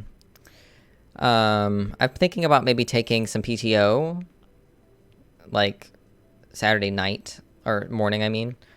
So the end of my Friday shift, so that I can go home a little early, get a little bit of extra sleep, so that way when I go in for my birthday shift, it's not quite as unbearable, because I won't be quite as exhausted, because you can take it by the hour, or actually you can use PTO and unpaid time off by the minute, so that would be nice. Might take like the last hour off so I can get home an hour early and sleep an extra hour. I wasn't going to try to take the day off because it's too early in my time here to do that, but you know, they're so dope with how you use your paid time off. Like, I could literally get to work Friday night, right? And during that shift decide to take the, like, leave an hour early and put in my PTO for that while I'm there for that shift, and then just tell my PA and then leave. Like, they really only prefer that you give them a heads up if you're going to take the whole day off. That's really the only time they prefer you give them a heads up, that you're not going to be there at all. So how awesome is that? That, and for like vacation days, you have to put those in more than 24 hours in advance. You have to put in a vacation day 24 hours in advance. So like, how, that's just fucking bonkers to me. So I'm thinking about doing that for at the end of my Friday night shift, so I can be home a little bit early and get a little bit of extra sleep for my birthday. But we'll see how it goes. We'll see what I end up deciding. Because if I get there and I'm not suffering, then I probably won't bother. But if I'm suffering, then I will most likely go home early. I expect I'll have to explain to my recruitment agency why I've booked so much time off so soon. I might have to pay them due to lost wages they probably make. Not sure how that works. You have next week off as well as today. Why do you have next week off? And today? I know why you had yesterday off. Or Monday off. I know why you had Monday off. Why'd you have today off? What's special about today? Just 'cause? Or... Oh, right, graduation. You mentioned, you said that at the beginning of the stream. You mentioned you're done with education. And then next week? What's next week? Had built up just over 2 hours of leave. Nice. We let up leave really fast. I already have, I think it's a little over 8 hours of paid time off and 10 hours of unpaid time, or the other way around. I can't remember. It's like, and we accrue it by minutes, in minutes. So like for every hour worked, I think they said it's like 2.9 minutes of PTO for every hour we work or something like that. I don't know. Which means essentially we get an hour a week, a little over an hour per week. So it was a holiday booked before the job was taken. Makes sense. I mean, I'm sure they'll understand that. I'm sure they'll get it. Yes. I get Christmas off. That's fun. I don't have to work on Christmas or Christmas Eve night, so that's really cool. They're closed Christmas Day, and because night shift will run into Christmas Day, we don't have to come in for that shift. So that's awesome. I'm very glad about that. it wasn't going to be a huge issue because Christmas is on Sunday this year, and that would just mean I'd be working Sunday morning, like midnight to 6 a.m. and then coming home and sleeping. But it'll be really nice to actually like get Christmas Eve with Max, and then also all of Christmas Day will be really nice to have all that off, because I'll work. So the day of Christmas Eve, I will be working midnight to 6 a.m., but I will not go in for that 6 p.m. shift on that Saturday. So that's really awesome. I'm really glad about that. I'm not going to be able to get Thanksgiving off, which kind of sucks. But oh well. I think there's holiday pay, but I don't remember specifically if they said we get paid more for the holiday or not. And starting mid-October will be the start of mandatory overtime. So during peak season, which is what's coming up right now for Amazon, everyone has a mandatory day of the week that they have to come in and work overtime. Mine is Wednesday, so that's nice that it's not just like Tuesday or some random time in there. So whenever that starts, I will be working Wednesday through Saturday instead of Thursday through Saturday. So I say it's good that it's on Wednesday nights. So instead of it being like I work Thursday night, Friday night, Saturday night, and then I'm off Sunday night and Monday night, then I go in Tuesday night, and then I'm off Wednesday night, and then repeat. That would really suck. So I'm glad it's all in a line for me. And I will get paid overtime after my first 4 hours on that Wednesday shift, because we work 36 hours in the week. So I've got to work 4 extra hours before I can start making overtime.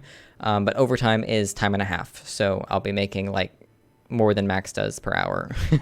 So I'll be making time and a half of my $16.75 an hour pay, plus the $2.90 on top of that.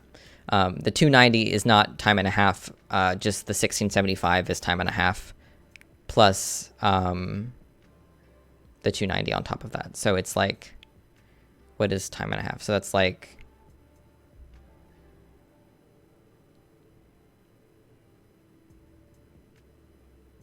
it's like almost $27 an hour will be my overtime pay, I think, if I did that math correctly. Because it's time and a half of $16.75, and then on top of that, the night premium of $2.90.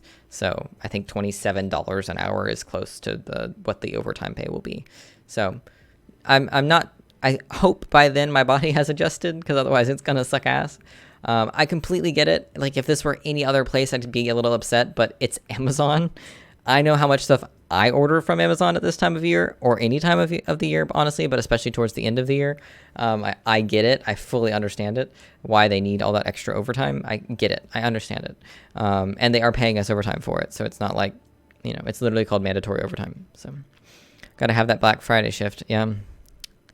It's not going to be the same, though, because I'm not going to have to deal with customers. So I don't have to deal with customers still. So that's the perk of a warehouse job.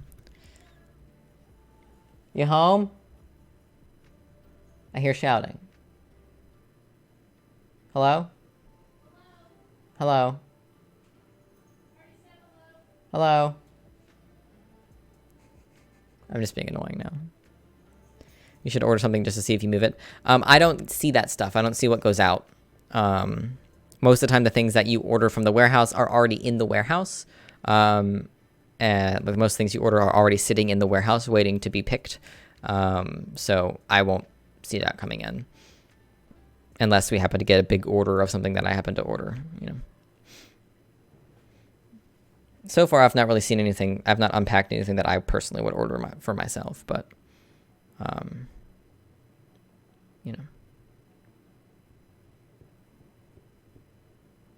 Is Max going to come say hi when they're done with groceries? I haven't seen any sex toys yet, but I did. One of my coworkers did have a big giant box of condoms that they had to unpack, so that was fun. What flavor yogurt did you tell me to get again? Strawberry. Okay, good. There was a vanilla one in the fridge, and I suddenly had a panic attack that I bought the wrong flavor. No. I prefer strawberry, but I get the vanilla just to spice things up every once in a while. Okay, cool. Lol, spicing things up with vanilla flavor. Lol. That was okay. Hello. Hello. We've not read a single post since you left. Really? No, I've just been talking about my job and chatting with Jimmy. I mean, you are in just chatting. Jimmy has the day off today because of graduation. Oh, very. Oh, that's right. I remember him saying that yesterday. Cool. Did you graduate? Did you do the thing? Did you do the thing? Did you walk across the thing and get a It's a good thing you didn't shower until after you got back, because I'm betting it's hot as fuck out there. Oh yeah, it's Based on very the fact much that you like- smell like hot outside. That It's very much like stepping into a microwave. For yeah, sure. you don't smell gross. You smell like, you know how cold outside smells, and you smell like hot outside. Jimmy said hi. Hi, Jimmy. It was extra funny, the condom thing, because the girl who had to unpack them is very mousy and very like timid, and that happened to be the box that the trainer had them unpack in front of them. So the trainer was standing there over their shoulder the whole time while they were unpacking this absolutely enormous box of the standard Trojan size condom box. Like, there was, like, probably 200 of them in that box, and she was having to separate them individually, like, separate the boxes, because, like, I don't know if anyone else knows this, but I know it because, obviously, we got them at Kroger, so I had to stock them at Kroger as well, but they come in packs of either 2, 4, or 6, where they're all wrapped in plastic together, like, the boxes are wrapped in plastic together, and she was having to undo that while the trainer had to stand there and watch. So, I haven't finished putting away groceries. okay. Oh yeah, you said this was the graduation, the delayed graduation from 2020, so that's so crazy.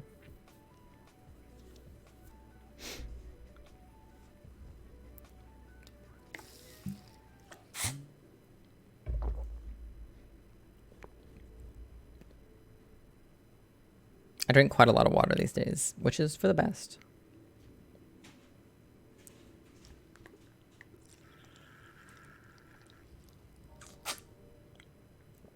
Oh, did they?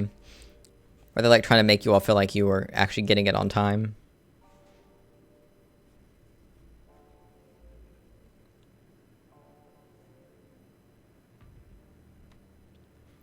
So, also, Max and I will be recording She-Hulk tomorrow morning. I don't know when I'm going to be able to edit it, though, because I don't know how exhausted I'm going to be. The likelihood is I won't be editing it until, like, either a Sunday night stream or Monday stream. So keep that in mind. If I end up changing my mind and decide that I'm capable of getting that done, I will let you all know, of course. But just plan on it not happening. The full-length version will be up either before I go to work tomorrow or after I get home from work on Friday morning. So it will be up. The full length will be up on Patreon ASAP. So that's, you know, because if it's anything like last week, I had more than enough time to get it assembled and exported before I went to work yesterday. So that will be done for those who want to watch it on Patreon. But the editing stream, I don't know when that'll happen or if it'll happen. I might just end up doing a night stream for editing streams for those so that our normal day streams can stay the same. But we'll see what I decide to do. They played music to the lectures coming in. Sounded like royalty. Isn't that illegal? Didn't your royalty just fucking die and now you all aren't allowed to literally do anything ever?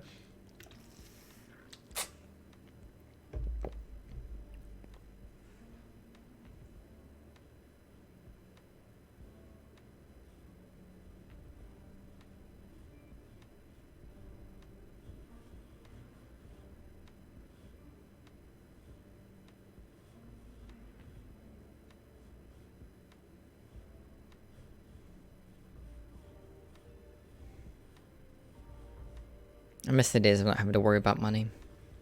Those days were nice. Like, I worried about it, of course. I didn't just, like, spend willy-nilly, but I didn't have to, like, literally check my bank account every time I needed to make a purchase. Some people who had their 2020 celebration scheduled had to have it rescheduled again. Oh, because was there supposed to be one on Monday as well? That sucks. At that point, I just wouldn't show up, to be honest with you. I've already got the diploma. I don't need to show up, you know?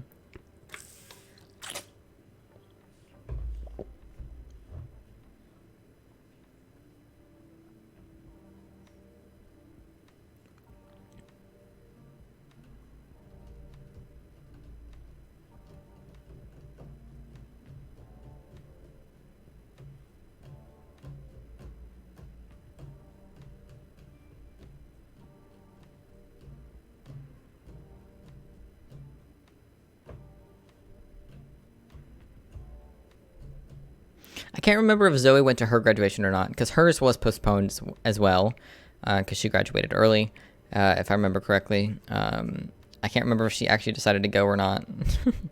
I think she did go, but I think she was like, I don't know if I should bother. Of the 15 to 20 people on the course, 12 passed, only 4 showed up. Wow.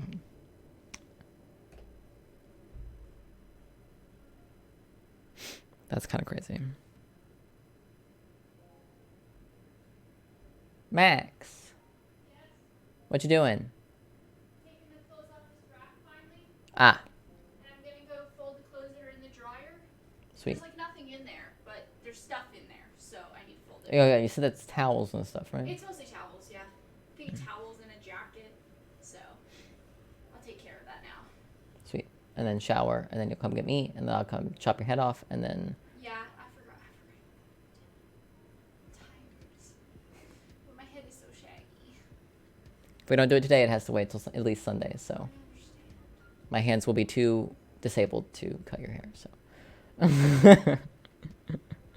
Jimmy said, of the 15 to 20 people he thinks that he had on his course, only 12 passed, and then only 4 showed up to graduation. Granted, the graduation is 2 years late, but still. Only 12 passed? The fuck did the other 13 do? 12 of 20. 12 of 20. Oh, I thought you said 15 for some reason. 15 to 20, yeah. 15 to 20 was his cohort? He thinks, yeah, about 15 to 20 people in the course. Only 12 made it? Jesus Christ. I guess and at least a couple of those were dropouts, so... Maybe, I don't A know. couple people in my cohort dropped out, but like, not that many. We had 2 people not show up. And just in the decant department, we had 2 people not show up for day 2. So the day after orientation. Why? That's the easy day. The orientation day is the easy day. Well, it was our first day on the floor that they didn't show up for. I don't understand that. I saw the weirdest OneDrive troubleshooting fix. Apparently Groove needs to be up to date. Why does a music player have to be up to date for OneDrive to work? That's weird. Very weird. That's what I use, isn't it? Yeah. I use Groove Music. I don't use OneDrive, though. Fuck OneDrive. OneDrive has scarred me from school. I use Dropbox, even though it's expensive. And I'm running out of space, so... It's weird, though, because the extra terabyte, I don't know if they gave it to me on a deal, because I initially only paid like $35 to $40 for the extra terabyte, but now it takes my $119 up to $190, and I'm like, that's not what 119 plus 40 is, but okay. You fixed the credit card? Yes, I did. It charged me. I have no money again. Okay. So I will give you $230 out of my first paycheck Yeah. right after I get it. So right after it processes and goes through in my account and I have money again, I will send you $230 and then I will not hand you any more money for at least a week. Okay. I'll pay for groceries next week. Okay, that sounds good. That's what I will do next I week. got a bunch of food for myself. If you want some of my food, you can have some of my food. Okay. Cool. I know you feel weird about buying my frozen meals, and I also feel weird about it. So I feel annoyed at how expensive some of them are, but that's mostly it. I'm fine with buying your things. yeah, I will have money again. Yeah. I'm looking forward to not having to look at my bank account every time I need to buy something. Literally, I just made a purchase of like $8, and I was like, let me make sure that this isn't going to bankrupt me. $8, Max. See, I have this problem right now where I chose not to put a student loan payment down this month because I didn't have to. And now Why? I have money and I'm just like itching to spend it. But why didn't you bother putting it down? You'd still I have just money. didn't feel like it. You'd still have I money. didn't feel like it. You'd still have money, I dear. didn't feel like Also, when do you get to apply for the money off of your... it. They haven't sent an announcement about it yet. Ah, okay. I'm signed up for the email list, but they haven't sent one yet. So, No, I have to save it to Dropbox to skip. Oh. They always change how the app works. I used to be able to play and select the timeline in Patreon. Now I have to save it to Dropbox to skip. Weird. My sister has 38 pounds. Currently borrowed 600 from parents. yikes. I feel that. Oh, I sent a text message to my mother. I don't know if I mentioned to you that I typed out a text message asking her for her word that she would change my name on the insurance whenever I get around to changing my legal name. But I sent the text message on stream a few minutes ago, like 20 minutes ago. I don't know how long ago it was. Saying that all I want for my birthday is her word that when I get around to changing my legal name, she will change it on the insurance so that I can continue to use it until 26. She's probably already bought you shit and mailed it. It's too late for her. Should have fucking waited or asked. Plus, the shit she sends me is garbage anyways most of the time. The only thing we still use from last year is the fucking towels. Yeah, the towels are pretty great. The towels are good. We haven't used that blanket yet. What blanket? Oh, the blue blanket. Yeah, it's sitting on the it's sitting. Yeah, it's sitting on the counter or the bookshelf. Everything else got thrown away. So, or it's been sitting somewhere collecting dust. I still can't believe they sent me shot glasses and mixers for my 21st birthday after I told them I don't drink and don't like drinking. Like, I get it's my 21st birthday, but like, I explicitly told you prior to this day, I don't like drinking. That alcohol is not for me and actually upsets my chronic illness. And you still sent me things to encourage me to drink. Things we recently threw away. Yeah. We still use the shot glass, though. Yes, you use the shot glass. I do. You use it. I don't use it because I don't drink. Shot glass.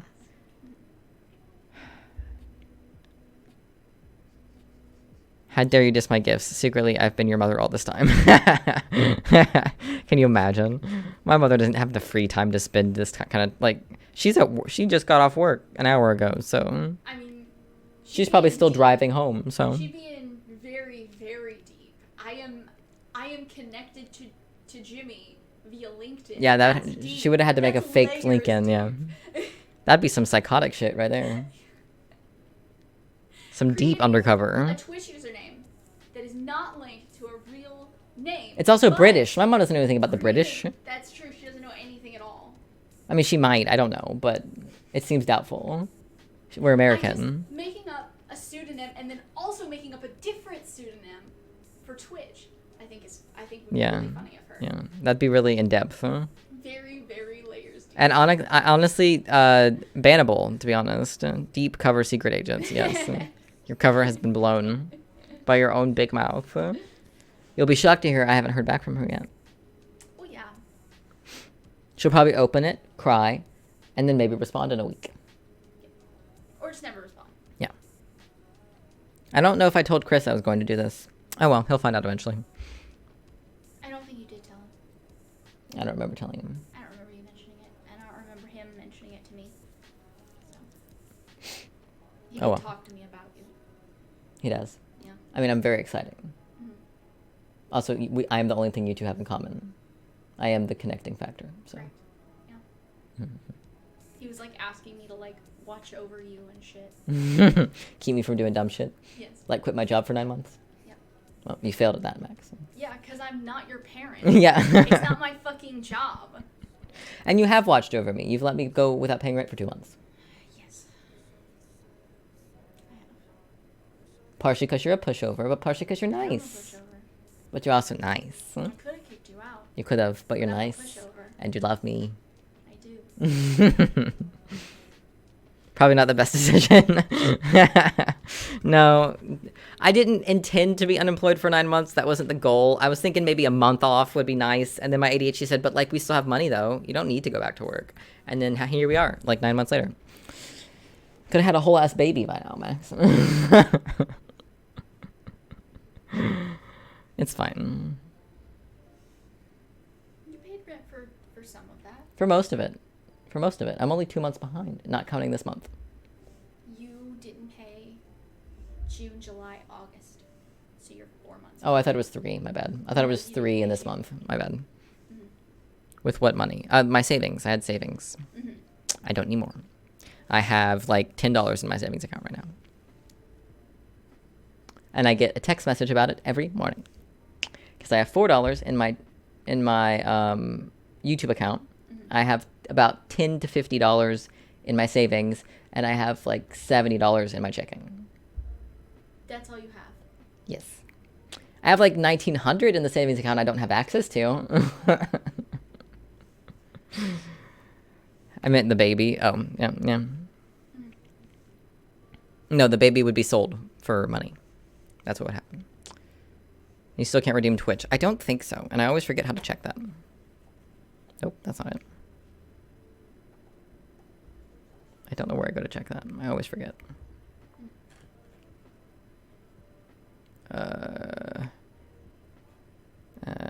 Money, give me money. Wish I could just search it. Would it be, let's see.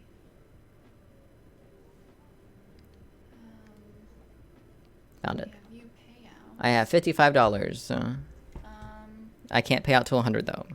Oh, you can't pay out till 100? Nope. Okay, interesting. I do my best to raise the amount. And we appreciate you, Jimmy. Yes. You also gave me $20 yesterday, so like, I'm not too concerned about the Twitch money, to be honest. So That's true. yes. I don't know how much I've got in Patreon right now, but I need to put the 50 because I had to pull some money out of Patreon to pay for something else. So I'll put that money back once I get paid, because that money is supposed to be used for YouTube and Twitch related things only. So, and the thing I paid for it with was not YouTube or Twitch related. So, how much do I have? I've got $30 sitting in Patreon right now, so not very much, but that's okay. Like sitting to be withdrawn from Patreon. I don't usually withdraw until it's over 100, so because there's no point because they take a percentage out. So yes, we are halfway to the 100 though. We are. Only took us 12 months, baby. Okay, let's read a few more of these. Am I the asshole for refusing to split rent with my boyfriend? I, female 23, have been dating my boyfriend Jake. I feel like I've read this one. Hold on. Okay, no, I haven't read this. I, 23 female, have been dating my boyfriend Jake, 23 male, since our freshman year of college. In our last year of undergrad, we decided to rent an apartment together. We split everything 50-50, including utilities, groceries, and rent. We continued living together in the same town as our college after graduation, but recently we both got jobs in Chicago, and we are actually currently living downtown. My dad works in real estate, and he has multiple investment properties. My dad generously allowed me to live in one of his properties rent-free, but he said that my boyfriend would have to pay him $400 a month for rent. My dad is very protective, but he has been nothing but kind to my boyfriend. My dad's reasoning for making my boyfriend pay rent is that he wants to be sure that my boyfriend is with me for me, not because he will have a free place to live. That's fair. Keep in mind, if my dad was renting this apartment out to tenants, he would charge $2,100 a month for rent. Very ritzy building in the middle of downtown Chicago. Yeah, no, that's not going to be cheap. My boyfriend is mad at me because he asked me for my half of the $400. I explained to him that I will not be paying rent. My dad is only charging him. He says that we have been splitting rent for the past 2 years, so why would we stop now? Our rent in our college town was $1,200, so we were both paying $600. Our apartment in Chicago is significantly nicer, and we're paying $200, and he's paying $200 less a month than what he was in college. The idea is my dad doesn't charge me for rent, but charges my boyfriend. So crazy. Should I suck it up and pay half because I can afford it? Jake and I still split everything else 50-50. When we go out on date nights, we switch off who pays. If he pays 1 week, I'll pay the next. No, I think he just needs to pay the money. Rent isn't $400, it's $2,100. Point out that if he wants to split rent, then do so by having your dad charge the full amount, which means his portion is $1,000. Pay your dad that, and dad can give it back to you or put it in escrow to save for future house. $400 a major discount, especially for living in downtown fucking Chicago. Yeah. That must be super fucking hard for you.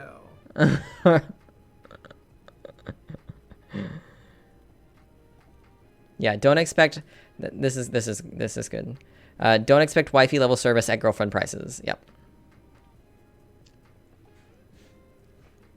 A nice ritzy building, check. Located in downtown, check. Only $400 a month, double check. Near your jobs, check. Getting the family discount from girlfriend's dad, check. What more does he want?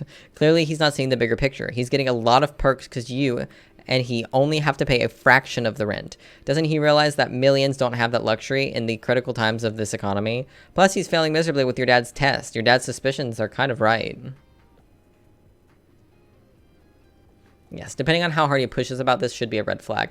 I feel like if you explain it to him that if he wants to split rent is actually $2,100 if we were being charged full price. If you explain to him that if you would want to split rent, we can do that, but it's going to cost you over $1,000 a month instead, and he still continues to push you on it, red flag. $400 in a major metropolitan area is like rent control. You fall into and out of luck because that's the last 100-year tenant just happened to die. Exactly. Like Max and I pay Max. I'm going to start paying Max about $600 a month in rent. They raised the rent for the year, and so we pay a similar about one paycheck per person comes out for rent. For Max, it's about half a pay. Is it about half a paycheck? I don't remember how much it is for Max. But since I'm going to be making more, I'm going to be paying more. And that's still really cheap because we live just outside of Nashville. We don't live in downtown Nashville. Downtown Nashville would be like at least twice the price, if not more. $60K a month. I'm sorry, what? Did you mean to type 6K? 60K? You're joking, right? 60. Is she living with 60 other people? How is she affording this? Also, Chicago is really expensive as well. Just as a city, Chicago is really expensive compared to a lot of other cities. Because it's so hustle bustle and she has good work. Oh, well, apparently.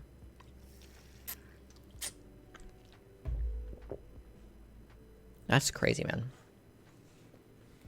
I think your dad just showed a lot of who Jake is. Explain that rent is $2,100 a month, and he is expected to pay $400. You are paying $1,700, but you're receiving support from your family to do so. So if he would like to split rent, he's welcome to pay $1,050. Boyfriend is either greedy, disingenuous, or stupid. Either way, it's not attractive. Yes. I vote 2. Giving him the benefit of the doubt, maybe he's really not aware how much rent costs in this area. If he doubles down on splitting the $400 rent after that, then he definitely failed Papa's test like a fool. And if you do decide to vacate him from your premises, I will gladly take up his place.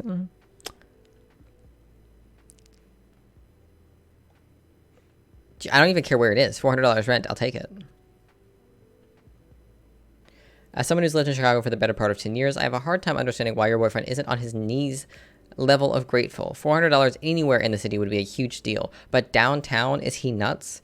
Look, do I think your dad's logic is a little screwy and not necessary? Yes. This is so not a hill to die on. Your father is doing you guys one hell of a favor at a great expense to himself, no less. Your boyfriend needs to look at the big picture instead of being petty over $200. Why is more important to him that you guys split it than to save money overall? His choice is not between paying $400 or $200. It's between paying $400 or $1,050. Like, dude. Yeah. Yeah, I think dad's logic is a little screwy, but it makes sense at the same time. Like, he's not gonna pay for her boyfriend. Like,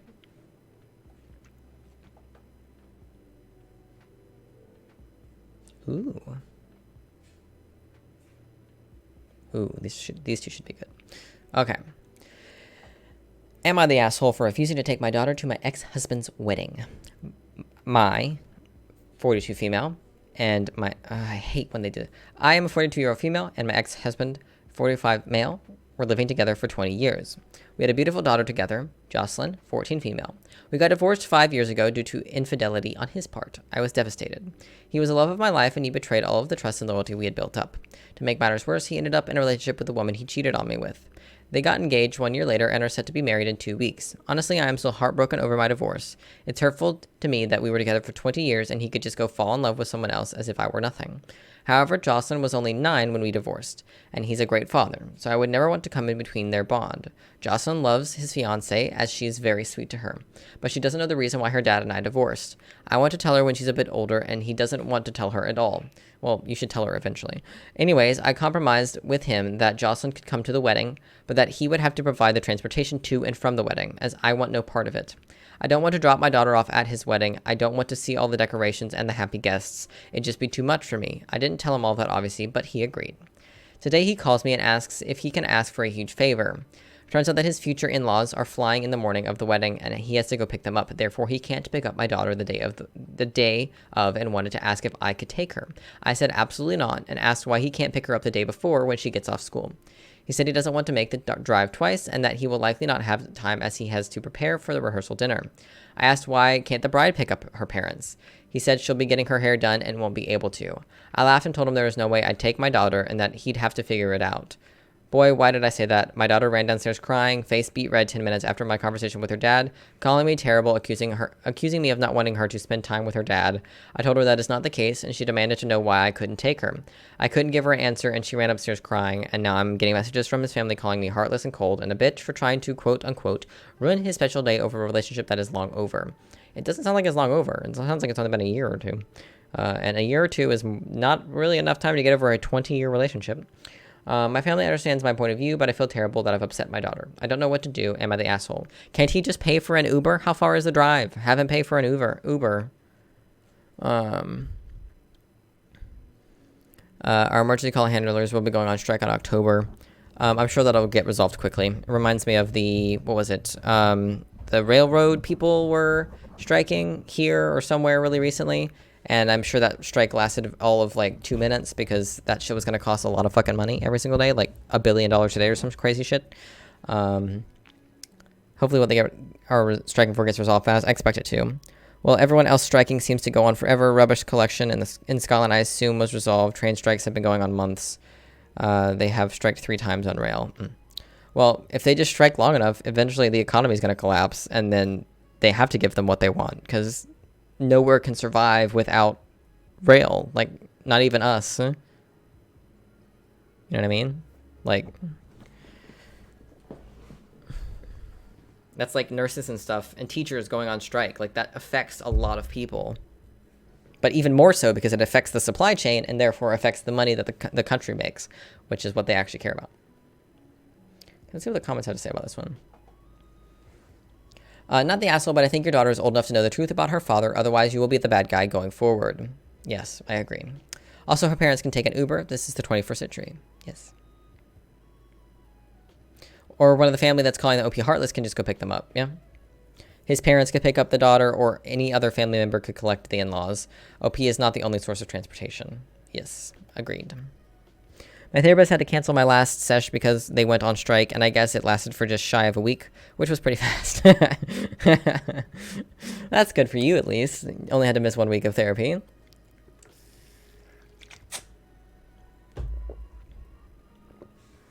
Not the asshole. The people he needs to pick up can get a taxi. His first responsibility should be to his daughter if he actually wants her there. I think it might be time to tell your daughter a bit more about what happened. She's a teenager now and needs to be learning lessons about loyalty and managing relationships responsibly. Her getting the impression that the situation is all right and that you're wrong for not being happy that the ex-husband who cheated on you is getting remarried is not a good place for her to start when it comes to learning how to expect good treatment from future partners. If he thinks picking up his future in-laws is more important than picking up his own daughter, then he's very, very wrong. The adult in-laws can manage a variety of transportation options a young teenager can't. He's showing his priorities, and it isn't his daughter. You need to be prepared to help protect her and guide her as he continues into the future, wanting to play happy family and have his daughter go along with it while he puts her in second place to his new family. Fully agree. Fully agree. How old did she say the daughter is now? 14? Oh, absolutely, she's old enough now. When she mentioned 9, I was like, oh, that's too young. 14, that's more than old enough to know about this. Yes, you need to know.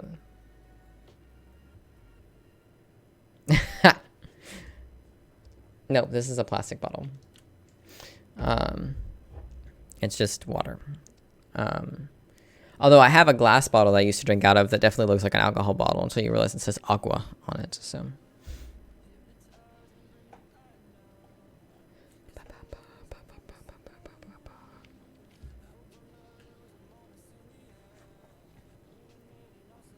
I just did.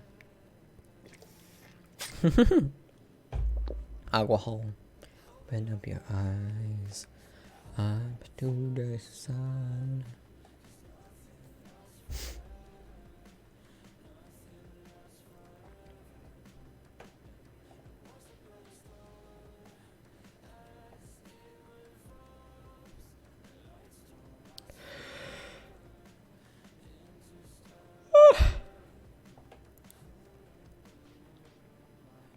It might as well be in the ground.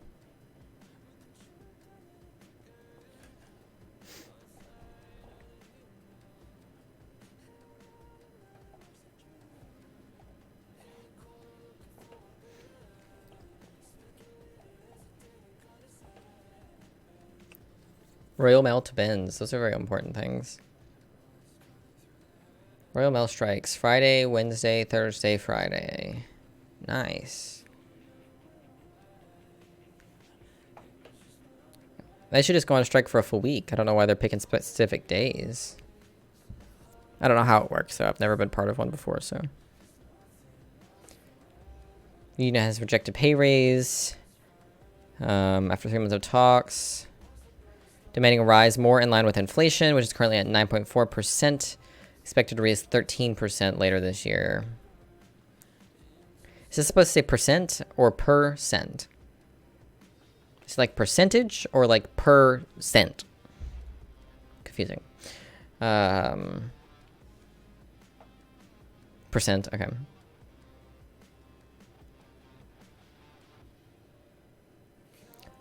Waste and recycling collections, street cleaning, recycling centers, fly tipping collections.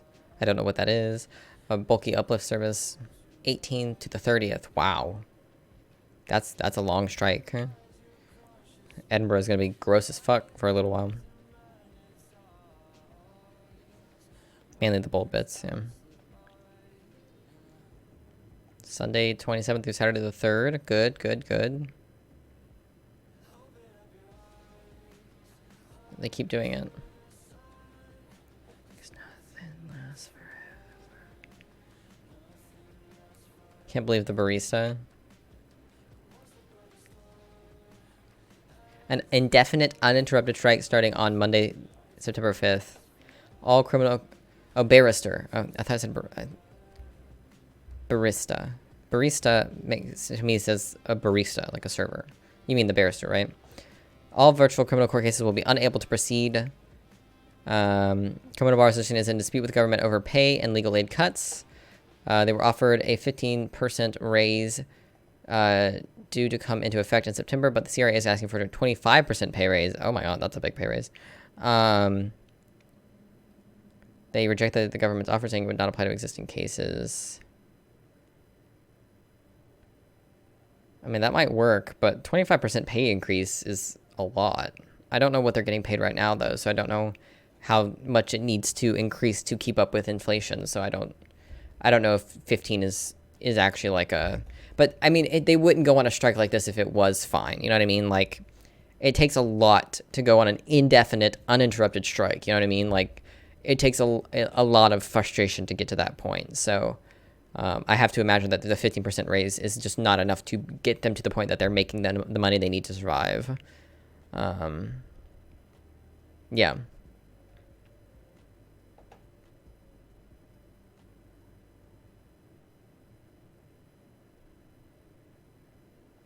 This is a lot of strikes. Wow. School workers, yes. School and nursery staff in 9 Scottish Council areas will strike for pay, overpay from 6 to 8 September. School would be disrupted. Yeah, we're having there's been some teacher strikes across the country here as well, I believe, so. I love that I still get ads for Zox. I'm not going to buy anything else from you. I would like to know how to clean mine, because the white on mine has gotten gross. It's barely white anymore, because it's dirty, but I don't know how to clean it.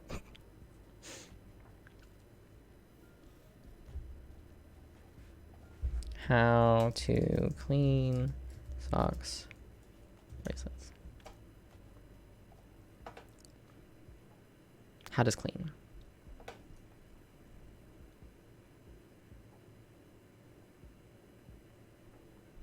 Oh, I can just put it in the wash.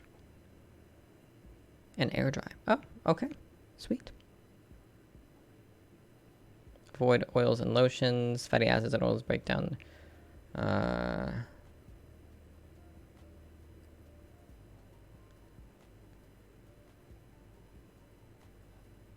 Oh, I wear it every day, so it'll wear out. That's fine.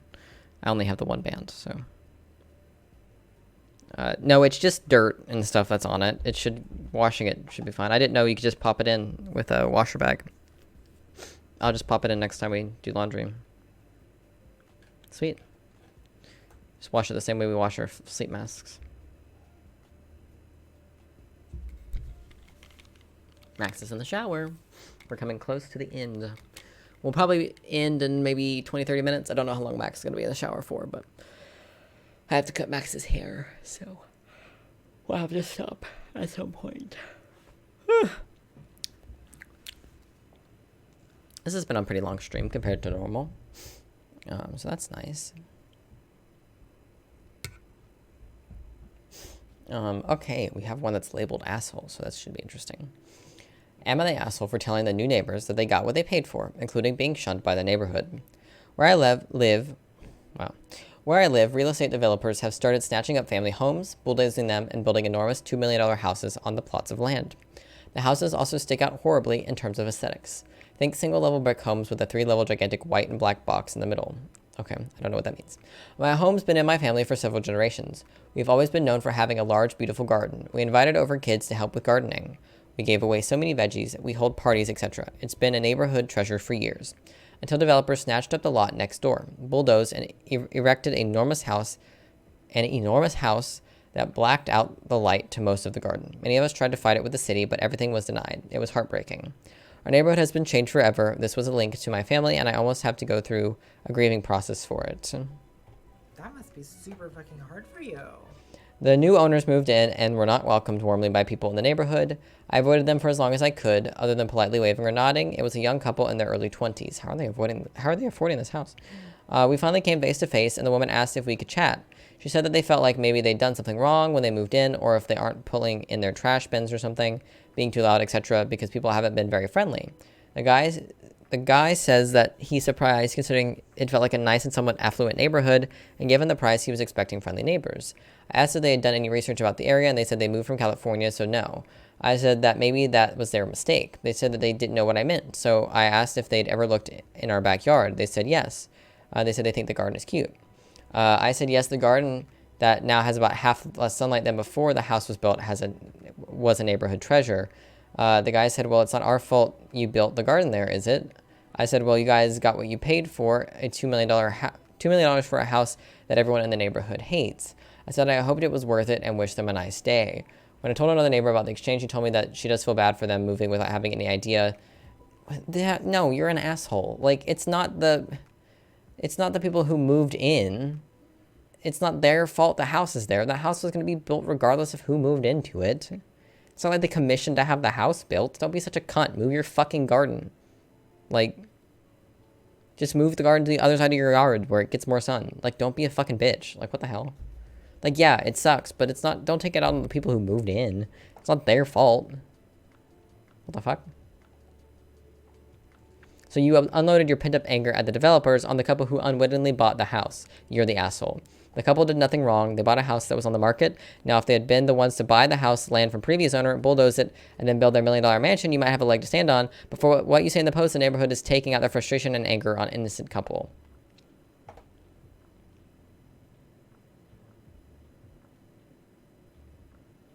I have a feeling this is not an accurate representation of what they said, so...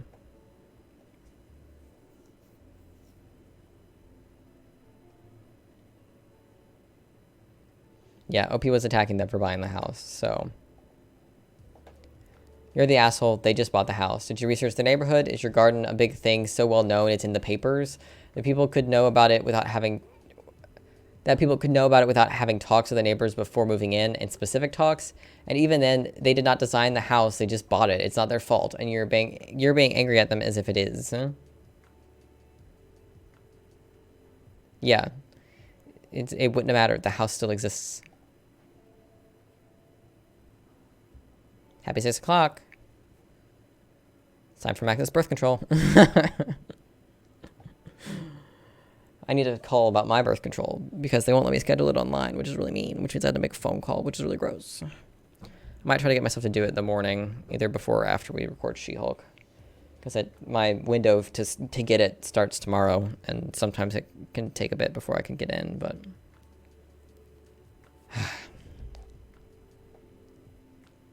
You're the asshole, but you don't have to be. You can fix this pretty easily. Make a pie, buy a small housewarming gift, and bring it to your neighbor. Tell them we fought against the builder who bought your home, and it broke my heart when my garden lost its sunlight.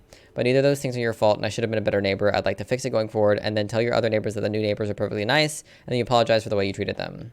Yeah. You're the asshole, dude. You're mad at the situation, taking it on the wrong people. Yeah. That's like someone who's upset about the price of the detergent at a Walmart and then complaining to the Walmart employee at the checkout.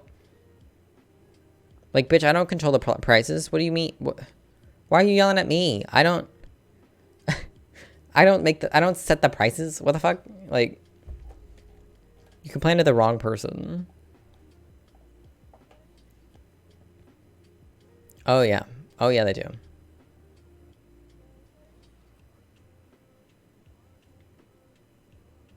What does this mean? Hi. Hello. Oh, right. I don't know if you were here, but we have a new button today. We have a new button. We have a new button today. Run, bitch! Run! It has been appropriate a couple of times.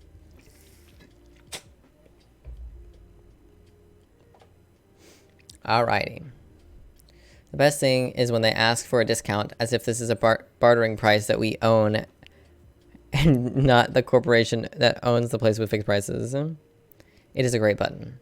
It is a great button. I might get, let's actually do, I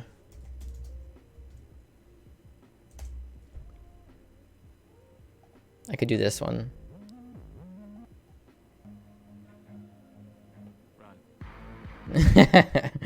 I could do just that. Just run.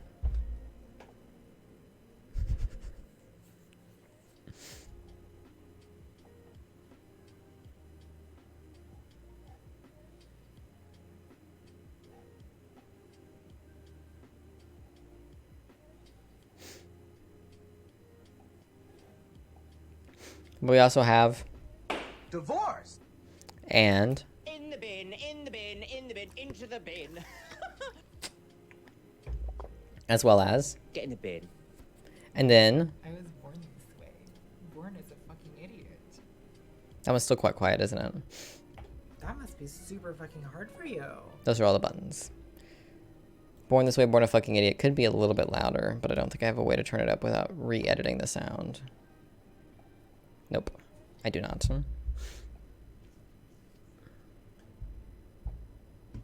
It's too bad.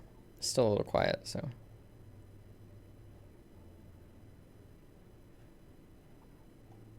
What's this? Never seen this before.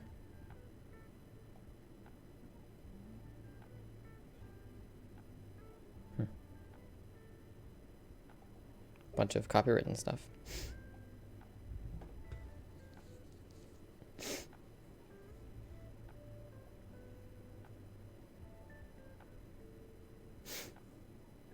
All right, this is a weird title, so should be interesting.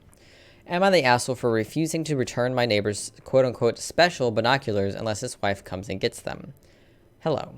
I, 28 female, recently moved into a new neighborhood. All of my neighbors are lovely, especially my next door neighbor, bless his heart, wink wink. He's married and has 2 kids. What? I noticed that he's been looking towards my house for a while. So far, I'd caught him doing it twice. He had his binoculars with him and was basically seemingly looking at my living room. I hate confrontation, so what I did was close the curtains and go about my day, but it started escalating. The other day, he was peeking at my backyard where I was sitting from his balcony and his binoculars fell in my backyard. I looked up and he was gone. He knew that I saw him. I took the binoculars and I put them inside. In the evening, he came knocking on my door asking how I was done and whatnot. Okay. Typo. I rolled my eyes but kept it civil. He then brought up the binoculars and said that they must have fell into your backyard earlier. I said, I wonder how that happened. He said something about his kids probably messing with them and asked if I could go get them for him. I said I have them, but I won't give them to him unless his wife comes and gets them herself. He looked at me shocked and angry and said that these binoculars are his and they're special because he has them from when he was in the military, and said that his wife has nothing to do with this. I told him that I will give them back once his wife shows up and asks for them. All he has to do is send her over. He threw a fit, saying he can't send her because then she'll misunderstand the situation. I told him there was not a misunderstanding. If their kids were really the ones using the binoculars, and instead, I won't give them back till his... Oh my god, I can't read. I told him there was not a misunderstanding if their kids really were the ones using the binoculars, and I won't give them back until his wife comes to get them. We got into an argument, but he kept his voice as low as he could and then left looking furious. He'd been complaining about me wanting to stir drama and keeps demanding I return his binoculars back to him and leave his wife out of it. Am I the asshole? Forget his age. He's 37. You. Not the asshole. Honestly, good for you for standing your ground. The whole situation is creepy. Alternative to avoid potentially the police getting involved, you could wait until he's not home to take them to the wife yourself. Creepy. Red flag. Neighbor is a creep. 100%. 100%. Not the asshole.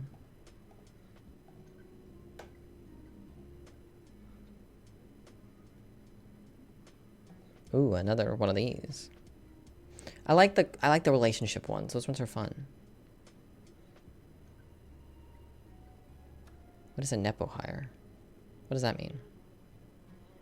What's a Nepo hire? Nepo, Nebo? What does that mean? Oh.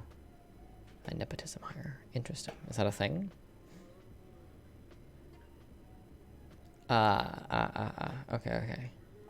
So, like, I got the job because my dad works here type situation. Or I got hired into this very high up position without qualifications because my dad owns the company type situation.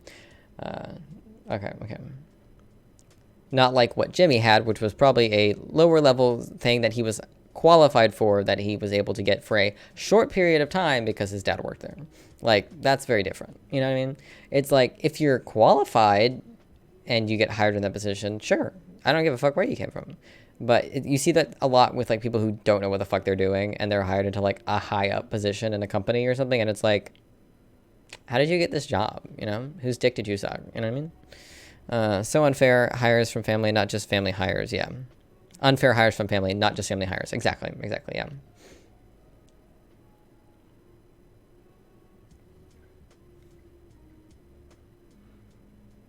Trying to tell if Max is out of the shower yet or not. Am I the asshole for calling a guy a Nepo hire after he said I am a diversity hire? I, 22 female, recently started working at a prestigious company that is unfortunately very male dominated. On my team, for example, I am the only woman. There's Asian guys, a black guy, but mostly white dudes. And this is actually one of the more diverse teams. As a woman of color, it's been a challenging and oftentimes isolating experience. Oh, I got a notification about a message Max sent me yesterday. Okay, I guess I never opened it. I did see it though. I saw the notification. So, okay.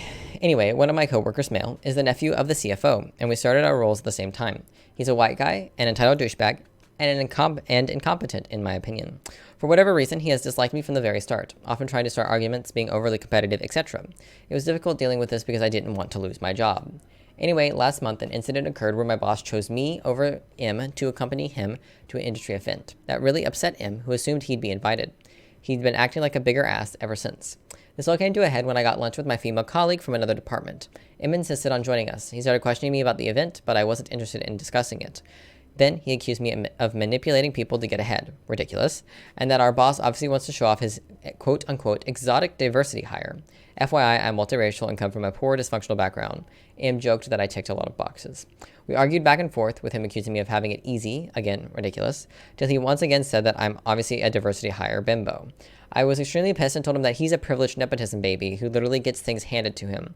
I said that he'll forever bask in mediocrity, blissfully unaware of how utterly incompetent he truly is. I also told him that nobody will ever say that to his face, so he should be happy I'm doing him a favor. I said this knowing full well that I'd lose my job in the worst case scenario. Our colleague gasped immediately and told me to apologize to him, who looked taken aback and confused more than anything. However, I didn't apologize and just left. Later on, M told me that what I said was fucked up and crossed the line. He claimed that he didn't insult me and that I took it way too far. Then he said that I'm lucky that he's choosing not to report this. Am I the asshole in the situation? No, and I think you should report him. I think it's weird when people call someone else a bimbo and that person doesn't, like, self-identify as a bimbo. Because, like, there are some people who call themselves that, you know? But, like, straight up calling your coworker a bimbo when you're not, like, friends is really weird and creepy. That I'm lucky he's choosing not to report this. He's too embarrassed to report this because what you said is true. I'm curious, did your coworker also gasp at the racist and misogynistic things he said and demand he apologize to you? If not, why? Not the asshole. I wish I'd been a fly on the wall to see the Nepo dude's smug and entitled demeanor crumble. No, she was quiet throughout, but I'm not surprised. Yeah, I think you should report his racism to your boss because you are the only woman in your department and you're black, or as you said, multiracial, because she said appear as a woman of color, apologies, as a woman of color, and the only woman in the office, and he said all these things to you, and you have a witness that can attest to the fact that he said all those things, he should be punished for that. Honestly, I think you should report him. I don't know how well that'll go over, but seems that your, let's see, your boss picked you to go to the event, so it's possible your boss will listen to you. It's possible your boss knows that your nepotism hire coworker isn't qualified for the job. Is Max clean? Yes, Max is clean. Mm. I just came to let you know I'm clean. I'm ready to get my haircut. Max is ready for a haircut, guys. I am. I need a haircut very dearly. Should we order pizza? We haven't ordered pizza in a long time. We can. I should be able to afford pizza. Pretty sure I can pay for it. I think so. It should only be like $20 because we're going to go pick it up, so. Okay. That's fine. Clean for Jesus. Yes, clean for Jesus. Clean for Nico, actually, because Nico needs to cut Max's hair. And it's hard to cut the hair when the hair is dirty. Yes. Today's the last, well, as far as I know, the last, like, boiling hot day, but, like, I still want to cut it really short, so. Yeah, it was in the 90s today, so. Oh, it was, like, 97? Yeah, it's been in the 90s the past couple days. I have that Pavlov dog response whenever I hear order a pizza. Oh, it's Even as a 99. vegan, I still have the conditioning. It's 6:12 and it's 99 now. Oh my god. The sun's on its way down and it's still 99 degrees outside? Nasty. Well, it's 95, feels like 99. We could look at how long it's going to take to get here. I mean, it's only it's Wednesday, so like it shouldn't be like a long wait. So I could go potentially pick it up while you get back in the shower, or order it while you get back in the shower so it's ready after you get out or whatever. That's true. So Actual temperature was 97 when I left the house earlier today. it's hotter That's now not than when you real left feel. earlier. That's not real feel. It was 97. It's 95 now. Feels Oh my like god. 99. That's It awful. was 99 earlier. Probably feels like 105 or so. I think the weather is what's making me want to move north more than anything. Yeah. Because, like, yeah, north weather is kind of cold, but at least they have cold weather on time. Jimmy said it's starting to get colder here. It's starting to feel cold in the mornings. See, I bought a jacket because it's a cute jacket, but then it keeps getting hot again. It kind of cools off overnight. Like, the past few nights, it's gotten colder outside than we have it inside. Every once in a while, it's done that. Not the past few nights, but every once in a while, these past couple weeks, it's done that. But, you know. 20C tomorrow, 10C in the morning when I wake up. Oh, wow. Okay, that is a little chilly. That's like fall weather. I mean, it's fucking end of September, so it should fucking be. Oh my god. I should not sit like that. My poor knees. 20C is nice. I feel like my ideal is like 25. It's nice, like in like the 70s, kind of chill, but like not like hot. not High 60s, low cold. 70s is my ideal. Yeah. Because if it's breezy, I can put on a jacket. If it's not, I can just wear a t-shirt. Or if the sun's not out, I'll wear a jacket. Yeah, highs in the 70s coming up. What fall weather? Not the Very asshole. fall. Very fall. But move now. Get your butt to HR and take control of the situation. Also take responsibility for what you said. Get everything out in the open and on the record. Seriously, move now on this. Yeah, get ahead of this now. He's going to start a whisper campaign against you. Or he'll set her up to look like she's stolen something, which would be way worse. Yeah. It's pretty easy to go to HR and be vague. Say we had a bit of a jealous-based spat, and she wants to do the right thing by flagging some animosity. Also talk to the manager who claimed he showed favoritism towards OP to get him out on side and protect his own ass.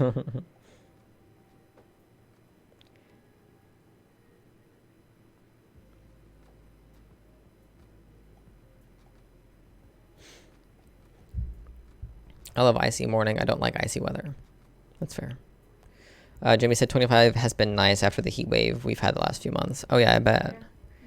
We've had lots of dew on the cars in the mornings. Now it won't be long till it size. Yeah, there's dew on the cars when I go out after work. So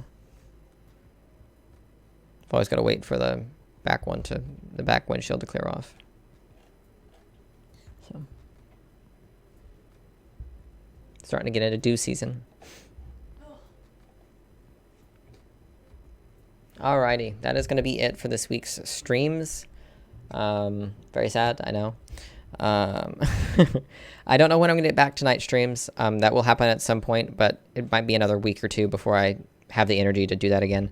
especially if I'm still recouping from work next week like I was this week. But I'll let you all know when I start that back up. I do plan to start it up again, but not sure when. But like I said, She-Hulk full-length version will be up on Patreon either tomorrow before I go to work or after I get home from work, so keep an eye out for that. I don't know when the editing stream will be. I will let you all know. And thank you for hanging out with me. I appreciate you all very, very much.